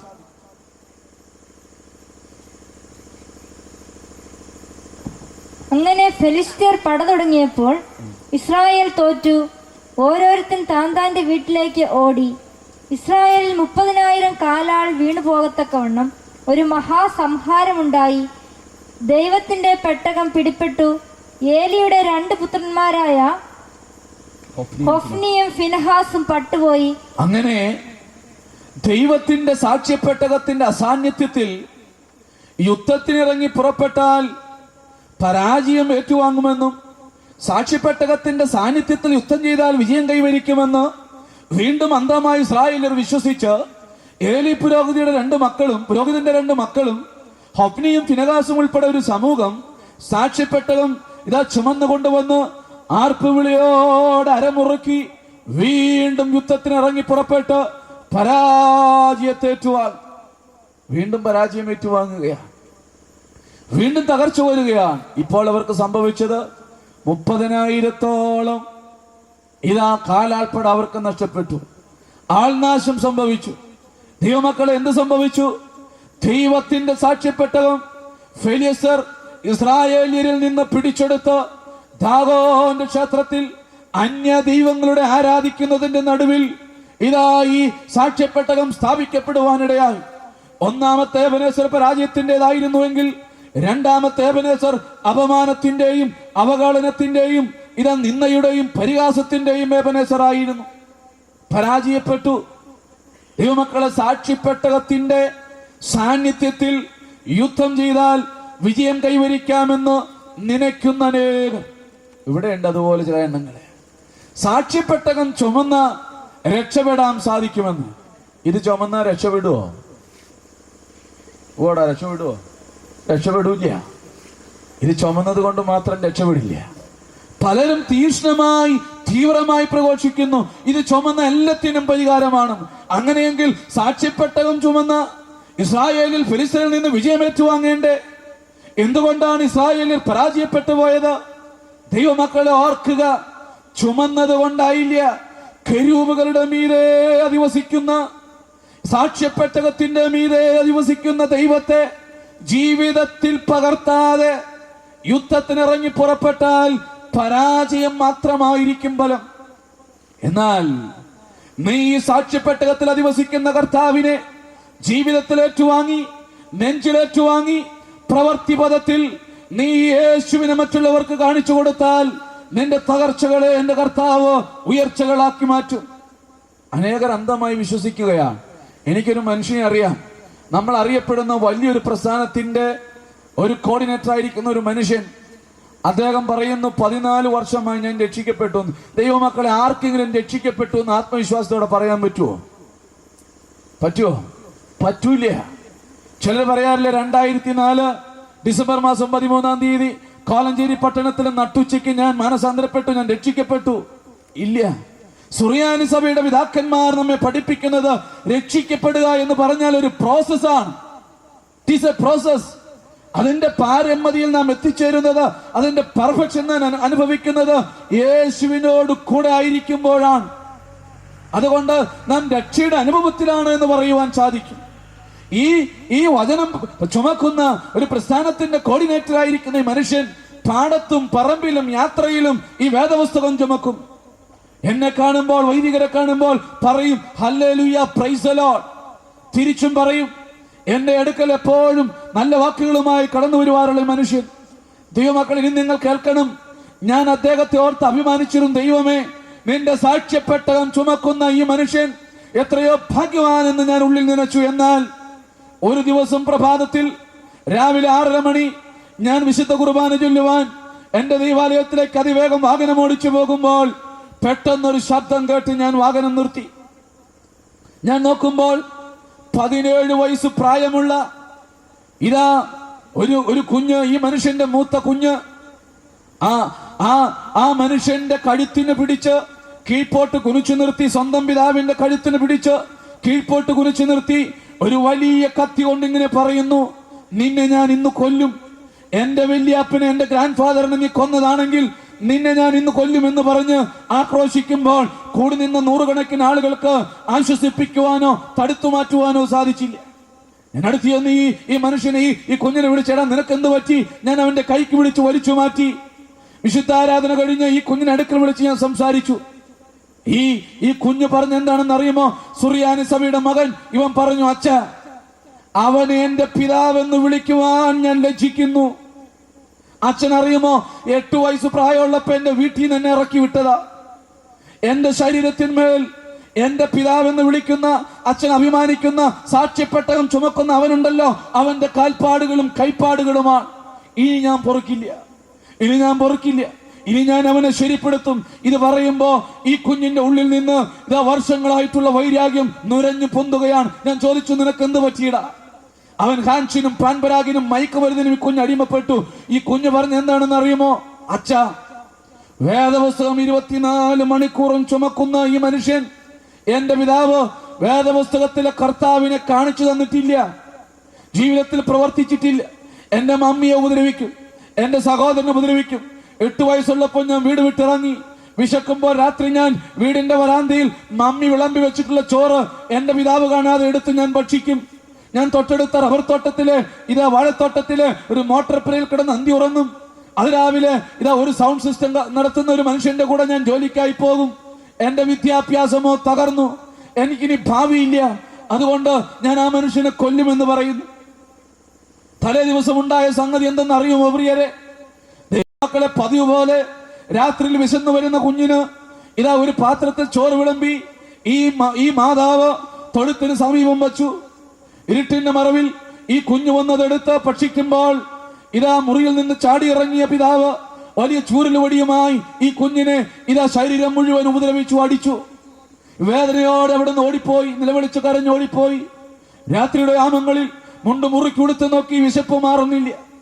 വീണ്ടും തൊഴുത്തിന്റെ സമീപത്ത് വരുമ്പോൾ മമ്മി പപ്പ തിരിച്ചറിയാതിരിക്കുവാൻ നായ്ക്കുട്ടിക്ക് കൊടുക്കുന്ന പാത്രത്തിന്മേൽ ഭക്ഷണം വിളമ്പി വെച്ചിരിക്കുകയാണ്. ഈ കുഞ്ഞ് ഇരുട്ടത്ത് മറഞ്ഞിരുന്ന് വേദന ഊറുന്ന ശരീരവുമായി വന്ന് ഭക്ഷണം കഴിക്കുമ്പോൾ ഇരുട്ടിന്റെ മറവിൽ നിന്ന് പിതാവ് കല്ലെടുത്തെറിഞ്ഞു. പ്രിയമുള്ളവരെ, കുഞ്ഞവിടെ നിന്ന് പോയി. അവന് മനസ്സിലായി, ഇനി വെച്ചിട്ട് കാര്യമില്ല, ശരിയാക്കാൻ തീരുമാനിച്ചു. അച്ഛൻ അർപ്പിക്കട്ടെ, അന്ന് കർത്താവ് ഈ കുഞ്ഞിനെ തൊട്ടു. ഇന്ന് ഈ വചനത്തിന് കീഴ്പ്പെട്ട് കുഞ്ഞു വളരെ സന്തോഷത്തോടെ ഞാൻ പോകുന്ന ശുശ്രൂഷകളിലെല്ലാം എന്റെ കൂടെ കടന്നു വരുന്നത്. അച്ഛൻ ഇത് പറഞ്ഞത് 14 വർഷമായി ഒരു പ്രസ്ഥാനത്തിന്റെ വക്താവായി വേദപുസ്തകം ചുമക്കുന്ന മനുഷ്യൻ, പ്രസ്ഥാനത്തിന് വേണ്ടി ആയുസ്സും ആരോഗ്യം കൊടുത്തിട്ട് ദൈവരാജ്യത്തിന് ഒന്നും നൽകാത്ത, ദൈവത്തെ മറ്റുള്ളവർക്ക് കാണിച്ചു കൊടുക്കാത്ത, പ്രവൃത്തിപഥത്തിൽ യേശുവിനെ കാണിച്ചു കൊടുക്കാത്ത മനുഷ്യൻ ക്രൈസ്തവ ജീവിതത്തിൽ പരാജയപ്പെട്ടു പോയവനാണ്. അവൻ അവകാശം നരകം മാത്രമാണ്. ചുമന്നത് കൊണ്ട് കാര്യമായില്ല. ഇന്ന് ചുറ്റുപാടും ചുമക്കുന്നവരുണ്ട്. ഞാൻ മുൻപ് പറഞ്ഞ പോലെ ചൂഷണം ചെയ്യുക. ചുമന്നത് കൊണ്ടായില്ല പ്രിയരെ. സ്നേഹത്തോടെ ഒരു വാക്ക് പറയുക, സ്നേഹം കൊടുക്കുവാൻ, മറ്റുള്ളവരെ കരുതുവാൻ, മറ്റുള്ളവരെ രോഗക്കിടക്കിൽ ചെന്ന് ആശ്വസിപ്പിക്കുവാൻ നമുക്ക് സാധിക്കണം. ഈ രാത്രി രോഗക്കിടക്ക മാറ്റിവിരിക്കുന്ന കർത്താവിനോട് ഉള്ളൊരുങ്ങി നീ പ്രാർത്ഥിക്കുക. നിന്റെ തകർച്ചയ്ക്ക് കാരണം, നീ യുദ്ധം ചെയ്ത് പരാജയപ്പെടുവാനുള്ള കാരണം വചനത്തോട് മറുതലിച്ചത് കൊണ്ട് മാത്രമല്ല പ്രിയരെ, സാക്ഷ്യപ്പെട്ടകത്തിന്റെ സാന്നിധ്യം കൊണ്ട് യുദ്ധം ചെയ്തതുകൊണ്ടുമല്ല, പകരം സാക്ഷ്യപ്പെട്ടകത്തിൽ അധിവസിക്കുന്ന കർത്താവിനെ ജീവിതത്തിൽ പകർത്താത്തത് കൊണ്ടാണ്. കർത്താവിന്റെ സാക്ഷ്യപ്പെട്ടകം ഇപ്പോൾ ഫെലിസ്ത്യരുടെ ഇടയിൽ അവഹേളിക്കപ്പെടുകയാണ്, നിന്ദിക്കപ്പെടുകയാണ്. എന്താണ് കാരണം? ഫെലിസ്ത്യരുമായുള്ള യുദ്ധത്തിൽ ഇസ്രായേലിൽ ചുമന്നുകൊണ്ടുവന്നു. ഇത് പിടിച്ചെടുത്ത് അവഹേളനയുടെ അവസ്ഥയിലേക്ക് ഇത് മാറ്റപ്പെട്ടു. ഇന്ന് അനേക ജീവിതങ്ങൾ സാക്ഷ്യപ്പെട്ടകം അവഹേളിക്കപ്പെടുന്നത് പോലെ അവഹേളിക്കപ്പെട്ടുകൊണ്ടിരിക്കുകയാണ്. മദ്യത്തിനും മയക്കുമരുന്നിനും വ്യഭിചാരത്തിനും നീല കാസറ്റുകൾക്കും ഹാൻസിനും പാൻപരാഗിനും അവിഹിത ബന്ധങ്ങൾക്കും കീഴ്പ്പെടുമ്പോൾ അച്ഛൻ ഓർപ്പിക്കട്ടെ, നീ പലപ്പോഴും ദൈവത്തിന്റെ ആത്മാവ് കൂടിയിരിക്കുന്ന നിന്റെ ശരീരത്തെയും നിന്റെ ജീവിതത്തെയും നീ അവഗണിക്കുകയാണ്, നിന്ദിക്കുകയാണ്. കർത്താവിന്റെ തിരുശരീരക്തങ്ങൾ കുടികൊള്ളുന്ന നിന്റെ ജീവിതം, നിന്റെ ശരീരം ദാഗോന്റെ ക്ഷേത്രത്തിൽ അവഗണിക്കപ്പെട്ട ദൈവത്തിന്റെ സാക്ഷ്യപ്പെട്ടകം പോലെ തകരുകയാണ്, വിലപിക്കുകയാണ്. നീ അടുത്തറിയുന്നുവോ? ഈ രാത്രി പാപത്തോട് യാത്ര പറയുവാൻ നമുക്ക് സാധിക്കണം. ദൈവമക്കളെ ഓർക്കുക, ബന്ധങ്ങളിൽ വന്നിട്ടുള്ള തകർച്ചകൾ, കുടുംബ ബന്ധങ്ങളിൽ വന്നിട്ടുള്ള തകർച്ചകൾ, എന്തിനധികം ഇന്ന് നിന്റെ ജീവിതത്തിൽ അനുഭവിക്കുന്ന ഓരോ തകർച്ചകളും സാക്ഷ്യപ്പെട്ടകത്തിന്മേൽ അധിവസിക്കുന്ന ദൈവത്തെ പകർത്താത്തത് കൊണ്ടാണ്. ഒരു ഉണങ്ങിയ ആഞ്ഞിലിത്തടിക്ക് വേണ്ടി 15 വർഷം കേസ് കൊടുക്കുന്നവർ, കേസ് നടത്തുന്നവർ. ഞാൻ ഇങ്ങനെ ഓർക്കുന്നു, മുളന്തുരുത്തിയിലെ വലിയ കൺവെൻഷനിൽ പ്രസംഗിച്ചിട്ട് 2 ആഴ്ച മുമ്പ് ഞാൻ മടങ്ങി വരുവാൻ ശ്രമിക്കുമ്പോൾ എന്റെ ഇടക്കിലേക്ക് ഒരു മനുഷ്യൻ ഓടി വന്നിട്ട് പറഞ്ഞത്, അച്ഛാ, ആ നിൽക്കുന്ന പിതാവിന് വേണ്ടിയാണെന്ന് അച്ഛൻ പ്രസംഗിച്ചത്. ഞാൻ ചോദിച്ചു, എന്ത് പറ്റി? ആ പിതാവ് സ്വന്തം മകനെ 3 വർഷങ്ങൾക്ക് മുമ്പ് വെട്ടിക്കൊന്നതാ. എന്റെ അടുക്കൽ ആ പിതാവ് വന്നു, അദ്ദേഹവുമായി സംസാരിക്കാനിടയായി. ദൈവമക്കളെ, ഇന്ന് കൊല്ലുവാനും വകവരുത്തുവാനും ആർക്കും മടിയില്ല. വചനത്തെ അറിയുന്നില്ല, സാക്ഷ്യപ്പെട്ടകം ചുമക്കുന്നുവെന്ന് മാത്രം. വളർച്ചയ്ക്ക് വേണ്ടി, നിലനിൽപ്പിന് വേണ്ടി എന്തും കാട്ടിക്കൂട്ടുന്ന ഈ ലോകം. അതുകൊണ്ട് പലപ്പോഴും ലോകം വലുതെന്ന് അഭിമാനിക്കുന്ന, അഹങ്കരിക്കുന്ന മനുഷ്യൻ വലുതെന്ന് കാണുന്നതെല്ലാം ഭൂമി വായു പിളർന്ന് ഒറ്റ നിമിഷം കൊണ്ട് അകത്താക്കുമ്പോൾ നിനക്ക് സ്തംഭിച്ചു നിൽക്കുവാൻ മാത്രമേ സാധിക്കുകയുള്ളൂ. ഈ രാത്രി തന്നെ മടങ്ങി വരണം. ഫെലിസ്ത്യരുടെ ജീവിതത്തിലേക്ക് തകർച്ചകളും പരാജയങ്ങളും ഒന്നൊന്നായി കടന്നു വന്നപ്പോൾ ഓടി ശമൂവേലിന്റെ അടുക്കൽ വന്നു. ശമൂവേലെ, ഞങ്ങൾക്ക് എന്തു പറ്റി? പ്രവാചക, എന്തു പറ്റി? ഞങ്ങൾ ഈ സാക്ഷ്യപ്പെട്ടകം ചുമന്നല്ലോ, യുദ്ധം ചെയ്തല്ലോ, അരമുറുക്കിയല്ലോ. ശമൂവേൽ അവരോട് പറഞ്ഞു, മക്കളെ, ഇത് ചുമന്നത് കൊണ്ട് വിജയിക്കില്ല. നിങ്ങൾ വിജയിക്കണമെങ്കിൽ 7-ാമത്തെ അധ്യായം 3-ാമത്തെ തിരുവചനത്തിലൂടെ വളരെ വ്യക്തമായി ശമൂവേൽ ഇപ്രകാരം പറയുന്നു. നമുക്ക് ചേർന്ന് വായിക്കാം. അപ്പോൾ ശമൂവേൽ എല്ലാ ഇസ്രായേൽ ഗൃഹത്തോടും, നിങ്ങൾ പൂർണ്ണ ഹൃദയത്തോടെ യഹോവയെങ്കിലേക്ക് തിരിയുന്നു എങ്കിൽ അന്യദൈവങ്ങളെയും അസ്തോരേത്ത് പ്രതിഷ്ഠകളെയും നിങ്ങളുടെ ഇടയിൽ നിന്ന് നീക്കിക്കളഞ്ഞ് നിങ്ങളുടെ ഹൃദയങ്ങളെ യഹോവയെങ്കിലേക്ക് തിരിയുകയും അവനെ മാത്രം സേവിക്കുകയും ചെയ്യുവീൻ. എന്നാൽ അവൻ നിങ്ങളെ ഫെലിസ്ത്യരുടെ കയ്യിൽ നിന്ന് വിടുവിക്കും എന്ന് ശമൂവേൽ പറയുന്നു. നിങ്ങളുടെ തകർച്ചകളെ ഉയർച്ചകളാക്കണമെങ്കിൽ, നിങ്ങളുടെ രോഗക്കിടക്ക മാറ്റിവിരിക്കണമെങ്കിൽ, ഫെലിസ്ത്യരുടെ കയ്യിൽ നിന്ന് യഹോവയാം ദൈവം നിങ്ങളെ വിടുവിക്കണമെങ്കിൽ നിങ്ങൾ ചെയ്യേണ്ടത് പൂർണ്ണ മനസ്സോടെ ദൈവസന്നിധിയിൽ കടന്നു വരണം. പൂർണ്ണ ഹൃദയത്തോടെ ദൈവസന്നിധിയിൽ മുട്ടുമടക്കണം. അസ്തരോത്ത് പ്രതിഷ്ഠകളെ വിട്ട് ഓടണം. ദൈവമക്കളെ, അന്യദൈവ ആരാധനയിൽ നിന്ന് മാറണം. ഇവിടെ വചനം വെളിപ്പെടുത്തുന്നു. 5-ാമത്തെ വാക്യം, നിങ്ങൾ മിസ്പയിൽ ഒന്നിച്ചു കൂടണം. 6-ാമത്തെ വാക്യത്തിൽ കാണുന്നു, മിസ്പയിൽ ഒന്നിച്ചു കൂടിയ ദൈവത്തിന്റെ ജനം പാപത്തെ വെള്ളമൊഴിക്കുന്നത് പോലെ ഒഴിച്ചു കളഞ്ഞു. ഒരു മാനസാന്തരത്തിന് അനുഭവം അവരുടെ ജീവിതത്തിലുണ്ടായി. വെള്ളം കോരി ഒഴിക്കുന്നത് പോലെ പാപത്തെ ഇതാ ഒഴിച്ചു കളയുന്ന ദൈവത്തിന്റെ ജനം ഇസ്രായേലിയർ. അവർ മാനസാന്തരത്തിന് അനുഭവത്തിലേക്ക് കടന്നു വന്നപ്പോൾ ശമൂവേൽ അവർക്ക് ന്യായപാലനം ചെയ്തുകൊണ്ട് ഇപ്രകാരം അവരോട് പറയുന്നു, ഇനി സഹോദരങ്ങളെ, നിങ്ങൾ അരമുറുക്കിക്കോ, ഇനി നിങ്ങൾ യുദ്ധത്തിന് ഇറങ്ങി പുറപ്പെട്ടോ, ദൈവം നിങ്ങളെ വിടുവിക്കും. അച്ഛൻ ഓർപ്പിക്കട്ടെ, ഫെലിസ്ത്യർ മിസ്പയിൽ ഒന്നിച്ചുകൂടി പാപത്തോട് യാത്ര പറഞ്ഞു.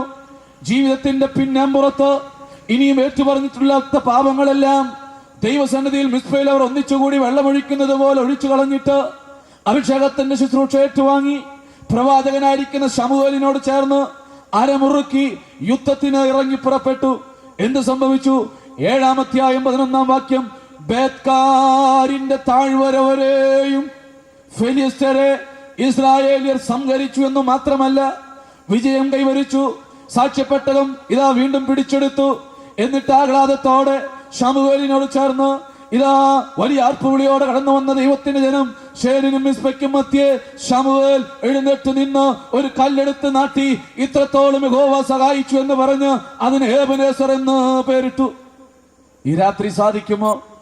ജീവിതത്തിന്റെ തകർച്ചയിൽ, ജീവിതത്തിന്റെ വേദനയിൽ, ജീവിതത്തിന്റെ നൊമ്പരങ്ങളിൽ, ഇന്നലകളിൽ അതിന് കാരണമായിട്ടുള്ള പാപങ്ങളോട് യാത്ര പറഞ്ഞ് മിസ്പയിൽ ഒന്നിച്ചുകൂടിയ ദൈവജനത്തെ പോലെ ഈ നോമ്പിന്റെ അന്ത്യനാളുകളിൽ, ഈ കൺവെൻഷൻ പന്തലിൽ പാപത്തോട് യാത്ര പറഞ്ഞാൽ ഈ രാത്രി നിനക്കൊരു വിടുതലുണ്ട്, നിനക്കൊരു സൗഖ്യമുണ്ട്, നിനക്കൊരു രക്ഷയുണ്ട്. നീ അടുത്തറിഞ്ഞിട്ടുണ്ടോ യേശുവിനെ? യാത്ര പറയണം. മദ്യപാനത്തോട്, ഇതാ ഈ ലോകത്തിന്റെ ചെടി കൈമ്പങ്ങളോട്. റോമർക്ക് എഴുതിയ ലേഖനം 8-ാം അധ്യായം 9-ാം വാക്യത്തിൽ പറയുന്നു, യേശുക്രിസ്തുവിനുള്ളവൻ യേശുക്രിസ്തുവിന്റെ ആത്മാവിൽ വസിക്കണമെന്ന്. യേശുക്രിസ്തുവിനുള്ളവൻ യേശുവിന്റെ ആത്മാവിൽ ജീവിക്കണമെന്ന്. യേശുവിന്റെ ആത്മാവില്ലാത്തവൻ യേശുവിനുള്ളവനല്ലെന്ന്. എങ്കിലും അനുഗ്രഹിക്കപ്പെട്ടവരെ, പാരമ്പര്യത്തിലും ആഠ്യത്വത്തിലും ഊറ്റം കൊള്ളുന്ന ഞാനും നിങ്ങളും വർഷങ്ങളായി നോമ്പെടുത്ത് ഉപസിച്ച് പ്രാർത്ഥിക്കുമ്പോൾ ഈ വിശ്വാസത്തിന്റെ തികവിലായി തീരുവാൻ നമുക്ക് സാധിച്ചിട്ടുണ്ടോ? ഇല്ല പ്രിയരേ. പലപ്പോഴും നമ്മുടെ മാനസാന്തരം പരിധി വച്ചിട്ടുണ്ട്. നമ്മൾ സ്ത്രീകൾ മാനസാന്തരപ്പെടുന്നത് എന്തിനു വേണ്ടിയാണ്? ഭർത്താവിന്റെ അറ്റാക്ക് മാറാൻ, ക്യാൻസർ മാറുവാൻ, കടഭാരം മാറുവാനാണ്. മാനസാന്തരം എന്ന് പറയുന്ന ആ ഒരു സംഭവം പലപ്പോഴും ജീവിതത്തിന്റെ എല്ലാ മേഖലകളിലും തുറന്നു കൊടുത്തെങ്കിൽ മാത്രമേ കർത്താവ് നിന്നിൽ പ്രവർത്തിക്കുകയുള്ളൂ. ഇല്ലെങ്കിൽ നീ നിഷ്ഫലമായിട്ടിരിക്കും. ഇത് തുറന്നു കൊടുക്കുവാൻ നമുക്ക് സാധിച്ചിട്ടുണ്ട്. ഞാൻ പലപ്പോഴും ഇങ്ങനെ ചിന്തിച്ചിട്ടുണ്ട്. 38 വർഷം തളർവാദം വന്ന ഒരു മനുഷ്യന്റെ അടുക്കൽ, ബത്സയിദാക്കുളത്തിനരികെയുള്ള മനുഷ്യന്റെ അടുക്കൽ വന്നിട്ട് ഈ കർത്താവ് ചോദിക്കുന്നുണ്ട്, do you willing to be made whole? നിനക്ക് സൗഖ്യമാകുവാൻ മനസ്സുണ്ടോ? ഈ കർത്താവിന് എന്നാ പറ്റി? കർത്താവിന് അറിയില്ല 38 വർഷം തളർവാദം പിടിച്ചെടുക്കുന്ന മനുഷ്യന് അതെന്ന്. കർത്താവിന് എന്ത് പറ്റി? കർത്താവ് എന്താ ഇങ്ങനെ പക്ഷപാതം കാണിക്കുന്നത്? 38 വർഷം വേദനയും നിന്ദയും അപമാനവും ഇതാ തകർച്ചയുമായി കിടക്കുന്ന മനുഷ്യന്റെ അടുക്ക് വന്നിട്ട് ഈ കർത്താവ് ചോദിക്കുക, ഒന്ന് തൊട്ടാ പോരെ, ഒരു വാക്ക് പറഞ്ഞാ പോരെ, ഉണ്ടാകട്ടെ എന്ന് പറഞ്ഞപ്പോൾ സർവ്വതും ശൂന്യതയിൽ നിന്ന് സർവ്വതും യഥാസ്ഥാനപ്പെടുത്തി സൃഷ്ടിച്ച് യഥാസ്ഥാനപ്പെടുത്തി പരിപാലിക്കുന്ന കർത്താവ് സൗഖ്യമാകട്ടെ എന്ന് കൽപ്പിച്ചാൽ മതിയല്ലോ. പിന്നെ എന്ത് പറ്റി? അവിടെയാണ് കർത്താവിന്റെ ആഴത്തിലുള്ള നോട്ടം. ദൈവമക്കളെ, അതാണ് നമ്മുടെ മേൽ കർത്താവിന്റെ ആഴത്തിലുള്ള നീതിക്ക് അടിസ്ഥാനപ്പെട്ട നോട്ടം എന്ന് പറയുന്നത്. എന്താണ് പ്രിയമുള്ളവരെ അവിടെ കാണുവാൻ സാധിക്കും? നാം ഒരിക്കലും നമ്മുടെ ആദായ മാർഗങ്ങൾക്കോ നമ്മുടെ വരുമാന മാർഗങ്ങൾക്കോ തടസ്സമായിട്ടുള്ള, നമ്മുടെ സന്തോഷത്തിനോ തടസ്സമായിട്ടുള്ള ഒരു മാനസാന്തരവും നാം അക്സെപ്റ്റ് ചെയ്യില്ല. കർത്താവിനറിയാം, ഒരുപക്ഷെ 38 വർഷം തളർവാദം പിടിച്ചെടുക്കുന്ന മനുഷ്യൻ, ഈ വീഴ്ച ഒരുപക്ഷെ അവന്റെ ആദായ മാർഗമായിരിക്കാം. വർഷങ്ങളായി അവൻ കിടന്ന് അനേകർ അവനെ സഹായിക്കുന്നുണ്ടാകാം. ആ ഒരു തകർച്ചയുടെ നടുവിൽ, തളർച്ചയുടെ നടുവിൽ ഒരുപക്ഷെ ആ തകർച്ചയും തളർച്ചയും ഒരുപക്ഷെ അവന്റെ വരുമാന മാർഗത്തിനുള്ള സന്ദർഭങ്ങളാകാം, മുഖാന്തരങ്ങളാകാം. Problems are opportunities. അതവൻ യൂട്ടിലൈസ് ചെയ്യുന്നുണ്ടാകാം. അതുകൊണ്ടാണ് കർത്താവ് പറയുന്നത്, do you willing to be made whole? നിനക്ക് സൗഖ്യമാകുവാൻ മനസ്സുണ്ടോ? നിങ്ങൾ അങ്ങനെ തന്നെയാണ്. നിങ്ങളുടെ മാനസാന്തരം എന്ന് പറയുന്നത് നിങ്ങളുടെ ജീവിതത്തിന്റെ സന്തോഷത്തിന് തടസ്സമായി നിൽക്കുന്ന, നിങ്ങളുടെ ജീവിതത്തിലെ വരുമാന മാർഗങ്ങൾക്ക് തടസ്സമായി നിൽക്കുന്ന ഒരു മാനസാന്തരവും പെരിയപ്പുറത്തെ മക്കൾ അക്സെപ്റ്റ് ചെയ്യില്ല. അച്ഛനറിയാം. എന്നാൽ ഈ രാത്രി പരിശുദ്ധ അമ്മ ഏൽപ്പിച്ചതുപോലെ ഏൽപ്പിച്ചു കൊടുക്കണം. The total surrendering to the will of God. ദൈവത്തിന്റെ കൽപ്പനയ്ക്ക് പൂർണ്ണമായും ഏൽപ്പിച്ചു കൊടുക്കണം. സാധിക്കുമോ ദൈവമക്കളെ? പലിശയ്ക്ക് കൊടുക്കരുതെന്ന് വചനം പറയുമ്പോൾ പലിശയ്ക്ക് കൊടുക്കരുത്. പരസ്പരം സ്നേഹിക്കണമെന്ന് പറയുമ്പോൾ സ്നേഹത്തെ കൊടുക്കുവാൻ സാധിക്കുമോ? അതിന് വിശ്വാസം വേണം. അച്ഛനിവിടെ പറഞ്ഞ് പ്രാർത്ഥിച്ച് അവസാനിപ്പിക്കുകയാണ്. വിശ്വാസം വേണം. എന്താണ് ഈ വിശ്വാസം? എന്താണ് വിശ്വാസം? വിശ്വാസം എന്നുള്ള ഡെഫിനീഷൻ സുറിയാനി സഭയുടെ മക്കളോട് ചോദിച്ചാൽ ഊണിലും ഉറക്കത്തിലും യാത്രയിലും പാടത്തും പറമ്പിലും ഒറ്റ ഉത്തരമുണ്ട്. എന്താടാ വിശ്വാസം എന്ന് വെച്ചാൽ? എന്താ വിശ്വാസം? ആശിക്കുന്നതിന്റെ ഉറപ്പും. എന്താ ഈ ആശിക്കുന്നതിന്റെ ഉറപ്പ്? എന്താ ഈ കാണാത്ത കാര്യങ്ങളുടെ നിശ്ചയം? വല്ല നിശ്ചയമുണ്ടോ? ഇല്ല. കാണാതെ പഠിച്ചു വെച്ചിരിക്കുക. എപ്പ ചോദിച്ചാലും പറയാം, കാണാത്ത കാര്യങ്ങളുടെ നിശ്ചയം, ആശിക്കുന്നതിന്റെ ഉറപ്പ് ഇല്ല പ്രിയരെ. ഈ വിശ്വാസത്തിന്റെ തീഷ്ണത നാം കാണുന്നത്, നാം പ്രാർത്ഥിക്കുമ്പോൾ അബ്രാഹാമിന്റെ ദൈവമേ എന്ന് നിലവിളിക്കുമ്പോൾ ഈ അബ്രാഹാം പിതാവിലാണ് വിശ്വാസത്തിന്റെ തീഷ്ണത നാം ദർശിക്കുന്നത്. എന്തുകൊണ്ടാണ് അബ്രാഹാം വിശ്വാസികളുടെ പിതാവെന്ന് വിളിക്കപ്പെടുവാനുള്ള കാരണം? അവന്റെ ജീവിതത്തിലേക്ക് ഇറങ്ങി ചെല്ലുമ്പോൾ അബ്രാഹാമിനെ യഹോവയാം ദൈവം വിളിച്ച് വാർതിരിച്ചിട്ട് പറയുന്നു, അബ്രാഹാമേ, നീ നിന്റെ ചാർച്ചക്കാരെയും പിതൃഭവനത്തെയും വിട്ട് കാണിപ്പാനിരിക്കുന്ന ദേശത്തേക്ക് പോകുക. കർത്താവിന്റെ കൽപ്പനയാണ്, അത് വചനമാണ്. അവൻ അത് അംഗീകരിക്കുന്നു, അതവൻ സ്വീകരിക്കുന്നു. വാഗ്ദത്ത കനാനിലാക്കി അബ്രാഹാം യാത്ര ചെയ്യുമ്പോൾ അനുഗ്രഹിക്കപ്പെട്ടവരെ, അവൻ വിശ്വാസത്തിന്റെ ആഴങ്ങളിലേക്ക് ഇറങ്ങി ചെല്ലുകയാണ്. അപ്പൊ ഒരുവൻ വിശ്വാസിയാണെന്ന് പറയുമ്പോ, വിശ്വാസത്തിന്റെ മേലാട നാം അണിയുമ്പോൾ നമ്മൾ ചില ത്യജിക്കലുകൾ നടക്കണം, നമ്മൾ ചില ഉപേക്ഷിക്കലുകൾ നടക്കണം, ചില വിടുതലുകൾ നടക്കണം. ദൈവമക്കളെ, അതുകൊണ്ട് മദ്യപാനി വിശ്വാസിയാന്ന് പറയാൻ നമുക്ക് പറ്റില്ല. ഇതാ ലോകത്തിന്റെ ചെടി ഇമ്പങ്ങൾക്ക് അടിമപ്പെട്ടവൻ, പാപാന്തകാരത്തിൽ കഴിയുന്നവൾ വിശ്വാസിയാന്ന് പറയാൻ പറ്റില്ല. അമ്മായി അമ്മയെ കുറ്റം പറയുന്നവളും മരുമകളെ കുറിച്ച് ഏഷണി പറയുന്നവളും വിശ്വാസിയാന്ന് പറയാൻ പറ്റില്ല. വിശ്വാസം എന്നുള്ള അവസ്ഥ നമ്മുടെ ജീവിതത്തിൽ നാം പകർത്തണമെങ്കിൽ ചില ത്യജിക്കലുകൾ, പാപത്തോട്, ചെടി ഇമ്പങ്ങളോട്, ലോകത്തോട് വേർപെട്ടിരിക്കണം. അച്ഛൻ ഇത് പറഞ്ഞത് വിശ്വാസികളുടെ പിതാവിനെ കുറിച്ച് പറയുമ്പോഴാണ്. ഈ വിശ്വാസത്തിന്റെ തീഷ്ണത അബ്രാഹാമിൽ നാം കാണുന്നത് എവിടെയാണ് പ്രിയരെ? ആ മലമുകളിൽ വാർദ്ധക്യത്തിലും തനിക്ക് നൽകിയ യഹോവ ദാനമായി നൽകിയ കുഞ്ഞിനെ യാഗമേൽപ്പിക്കുവാൻ വേണ്ടി, യാഗമർപ്പിക്കുവാൻ വേണ്ടി കൈകാലുകൾ ബന്ധിച്ചു മകനെ ഇതാ യാഗപീഠത്തിന്മേൽ കിടത്തിയ അബ്രാഹാം പ്രകൃതി പോലും മൂകമായിരിക്കുന്ന സമയത്ത് യാഗമർപ്പിക്കുവാൻ വേണ്ടി കയ്യിൽ ഒരു വാളെടുത്ത് സ്വന്തം മകനെതിരെ തിരിയുമ്പോൾ ഇതാ അബ്രാഹാമിന് ഉറച്ച വിശ്വാസം ഉണ്ടായിരുന്നു. എന്റെ കയ്യിലിരിക്കുന്ന വാളുകൊണ്ട് എന്റെ വാർദ്ധക്യാവസ്ഥയിലും ദൈവമേ നീ ദാനമായി തന്ന ഈ കുഞ്ഞിനെ ഞാൻ തുണ്ടം തുണ്ടമാക്കി വെട്ടിമാറ്റിയാലും വേർപെടുത്തിയാലും ഈ കല്ലുകളിൽ നിന്ന് എനിക്ക് മക്കളെ നൽകുവാൻ എന്റെ ദൈവത്തിന് സാധിക്കുമെന്ന് അബ്രാഹാം വിശ്വസിച്ചു. അതാണ് വിശ്വാസം. ശൂന്യതയിൽ നിന്ന് സർവ്വതും സൃഷ്ടിച്ചെടുക്കുവാൻ എന്റെ ദൈവത്തിന് സാധിക്കുമെന്നുള്ള വിശ്വാസം നിനക്കുണ്ടോ? അബ്രാഹാമിന്റെ വിശ്വാസത്തിന്റെ ആഴം കണ്ടിട്ട് ഒരു തിയോളജിയൻ പറഞ്ഞത് അമ്പരക്കുവാനല്ലത് ഒരു വാക്കുപോലും പറയുവാൻ സാധിക്കുന്നില്ല എന്ന്. എന്തുകൊണ്ടെന്നാൽ ലോകത്തിലെ ധാർമ്മിക മൂല്യങ്ങളെ കാറ്റിൽ പറത്തിക്കൊണ്ട് സ്വന്തം കുഞ്ഞിനെതിരെ വാളുരത്തി ദൈവത്തിന്റെ ദൈവിക മണ്ഡലത്തിൽ പ്രവേശിച്ച അബ്രാഹാം അവനെ കുറിച്ചൊരു വാക്കുപോലും പറയാൻ സാധ്യമല്ലെന്ന് ഉണ്ടോ? ഈ വിശ്വാസത്തിന്റെ തീഷ്ണത അബ്രാഹാമിന്റെ ദൈവമേ, ഇസഹാക്കിന്റെ ദൈവമേ, യാക്കോബിന്റെ ദൈവമേ എന്ന് നീ നിലവിളിക്കുമ്പോൾ അച്ഛൻ അർപ്പിക്കട്ടെ, ഈ വിശ്വാസത്തിന്റെ ആഴങ്ങളിലേക്ക് കടന്നു ചെല്ലുവാൻ സാധിച്ചിട്ടുണ്ടോ? ദൈവമക്കളെ, 2 മാസങ്ങൾക്ക് മുമ്പ് ഈ വിശ്വാസത്തിന്റെ ആഴങ്ങളിൽ ഒരു കുഞ്ഞിനെ കാണുവാൻ അച്ഛന് സാധിച്ചു, കാണുവാൻ സാധിച്ചു. കൂത്താട്ടുകുളത്തെ കോപ്പറേറ്റീവ് ഹോസ്പിറ്റലിൽ 2 മാസങ്ങൾക്ക് മുമ്പ് 10 വയസ്സ് പ്രായമുള്ള ഹിന്ദു സമുദായത്തിൽപ്പെട്ട ഒരു പെൺകുട്ടിയെ ഈ അച്ഛൻ അടുത്തറിഞ്ഞപ്പോൾ അവൾ ഈ വിശ്വാസത്തിന്റെ ആഴത്തിലാണെന്ന് അറിയുവാൻ സാധിച്ചു. ഞാൻ ഒരിക്കൽ ഞാൻ പറഞ്ഞ ആശുപത്രിയിൽ ക്യാൻസർ രോഗത്തിൽ കിടക്കുന്ന ഒരു പിതാവിന് പ്രാർത്ഥിക്കുവാനായി കടന്നുപോയി. ദൈവമക്കളെ, പ്രാർത്ഥന കഴിഞ്ഞ് ആശുപത്രിയുടെ താഴത്തെ നിലയിലേക്ക് ഇറങ്ങി വരുമ്പോൾ ഡ്യൂട്ടി റൂമിലുണ്ടായിരുന്ന ഒരു സിസ്റ്ററുമായി സ്നേഹം പങ്കിട്ട് നല്ല വാക്കുകൾ പറഞ്ഞ് യാത്ര പറഞ്ഞ് പടിയിറങ്ങാൻ തുടങ്ങുമ്പോൾ എന്റെ നേരെ മുന്നിലുണ്ടായിരുന്ന റൂമിൽ ഇതാ ഒരു 10 വയസ്സ് പ്രായമുള്ള ഒരു പെൺകുട്ടി കഴുത്തിന് കീഴ്പോട്ട് പച്ച പുതപ്പ് വിരിച്ച് ഇതാ കണ്ണുനീരോടെ കരയുന്നത് അച്ഛൻ കണ്ടു. ഞാൻ അവിടെ നിന്ന് ഈ മുറിയിലേക്ക് നോക്കുമ്പോൾ ഈ കുഞ്ഞിന്റെ മുഖത്ത് എന്തൊക്കെയോ ഉപകരണങ്ങൾ പിടിപ്പിച്ചിട്ടുണ്ട്. കുഞ്ഞിന്റെ 2 കണ്ണുകളും നിറഞ്ഞു കവിഞ്ഞ് ഒഴുകുകയാണ്. ഞാൻ അവളുടെ കണ്ണിലേക്ക് ആഴത്തിൽ നോക്കി. ഈ കുഞ്ഞ് മൗനതയിൽ ഈ കുഞ്ഞിന്റെ കണ്ണിൽ നിന്ന് എനിക്ക് വായിക്കുവാൻ സാധിച്ചു, ഇവൾ എന്റെ സാന്നിധ്യം ഇഷ്ടപ്പെടുന്നു. ഞാൻ ആ മുറിയിലേക്ക് കടന്നു ചെന്നു. എന്റെ സഹോദരങ്ങളോട് ചേർന്ന് ഞാൻ ആ മുറിയിൽ കടന്നു ചെന്ന് രോഗക്കിടക്കിൽ കിടക്കുന്ന 10 വയസ്സ് പ്രായമുള്ള സുന്ദരിയായിരിക്കുന്ന കുഞ്ഞിന്റെ അടുത്തിരുന്ന് അവളുടെ കൈക്ക് ചേർത്ത് പിടിച്ചിട്ട് ചോദിച്ചു, മോളെ അച്ഛനെ അറിയുമോ? അവള് പ്രതികരിച്ചില്ല. അവള് മറുപടി പറഞ്ഞില്ല. അവളുടെ 2 കണ്ണുകളും ധാരധാരയായി ഒഴുകുകയാണ്. ഞാൻ ചോദിച്ചു, അച്ഛനെ അറിയുമോ? അവൾക്കൊന്നും പറയാൻ സാധിക്കുന്നില്ല. വീണ്ടും ചോദിച്ചു, നീ അച്ഛനോടൊരു വാക്കെങ്കിലും പറ, അച്ഛനെ അറിയുമോ?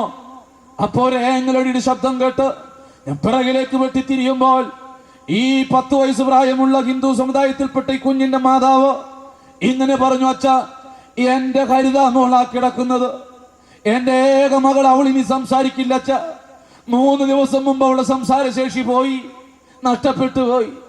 അച്ഛൻ അറിയുമോ, അവളുടെ ജീവിതത്തിന്റെ പിന്നാമ്പുറത്തിലേക്ക് എന്നെ അവൾ കൊണ്ടുപോവുകയാണ്. അവൾ പറഞ്ഞത് പ്രാർത്ഥിച്ച് ദാഹിച്ച് മോഹിച്ച് ഈശ്വരനോട് ചോദിച്ചു വാങ്ങിയതാണ്. ഇവളുടെ പേര് ഹരിത എന്നാണ്. ഹരിത മോള് 10 വയസ്സ് പ്രായം. അച്ഛൻ നാട്ടുകാർക്ക് ഏറ്റവും കണ്ണിലുണ്ണി, ആർട്സിലും സ്പോർട്സിലും മിടുക്കി, അധ്യാപകരുടെ കണ്ണിലുണ്ണി. അച്ഛൻ അറിയുമോ, ഞങ്ങൾക്ക് മറയൂര്, മൂന്നാറിന്റെ ദേശത്ത് മറയൂര് ഇത് പലചരക്ക് കടയാണ്. അവിടെ കടയിൽ വരുന്ന ഓരോ മക്കളും ഈ ഹരിത മോളുടെ അടുക്കൽ വന്ന് കൊഞ്ചി വർത്തമാനങ്ങൾ പറയും. വാത്സല്യത്തോടെ അവൾ ശരീരത്തിൽ തട്ടി സന്തോഷത്തോടെ യാത്ര പറഞ്ഞ് പടി ഇറങ്ങും. പലരും ഈ കുഞ്ഞിനെ അടുത്തറിയുമ്പോൾ, അടുത്ത് കാണുമ്പോൾ ഉള്ളിൽ ഇങ്ങനെ നനയ്ക്കുന്നുണ്ടാകും. ഇതാ ഉദയസൂര്യനെ പോലെ കൊച്ചു നക്ഷത്ര കണ്ണുള്ള രാജകുമാരി ഹരിതാമോൾ. ഒരുപക്ഷെ ചില സ്ത്രീകൾ ഇങ്ങനെ ചിന്തിച്ചിരിക്കാം, എന്റെ ഉദരത്തിൽ അവൾ എന്റെ മകളായി ജനിച്ചിരുന്നെങ്കിൽ, എന്റെ ഭവനത്തിൽ എന്റെ മകളായി ജനിച്ചിരുന്നെങ്കിൽ, എന്റെ സഹോദരി ആയിരുന്നെങ്കിൽ അഭിമാനത്തോടെ പറയാമായിരുന്നു. അത്രയ്ക്കും സുന്ദരിയായിരിക്കുന്ന കൊച്ചു നക്ഷത്ര കണ്ണുള്ള രാജകുമാരി മൂന്നാറിന്റെ ദേശത്ത് പ്രിയം വെച്ചവൾ. നിങ്ങൾക്കറിയുമോ, ഒരു ദിവസം ഈ 10 വയസ്സുകാരി കൂട്ടുകാരിയോട് ചേർന്ന് സ്കൂൾ വിട്ട് ഇതാ വീട്ടിലേക്ക് മടങ്ങി വരുമ്പോൾ തല ചുറ്റി ബോധശൂന്യായി നിലത്ത് വീണു. തൊട്ടടുത്ത മെഡിക്കൽ സെന്ററിലേക്ക് മാറ്റി.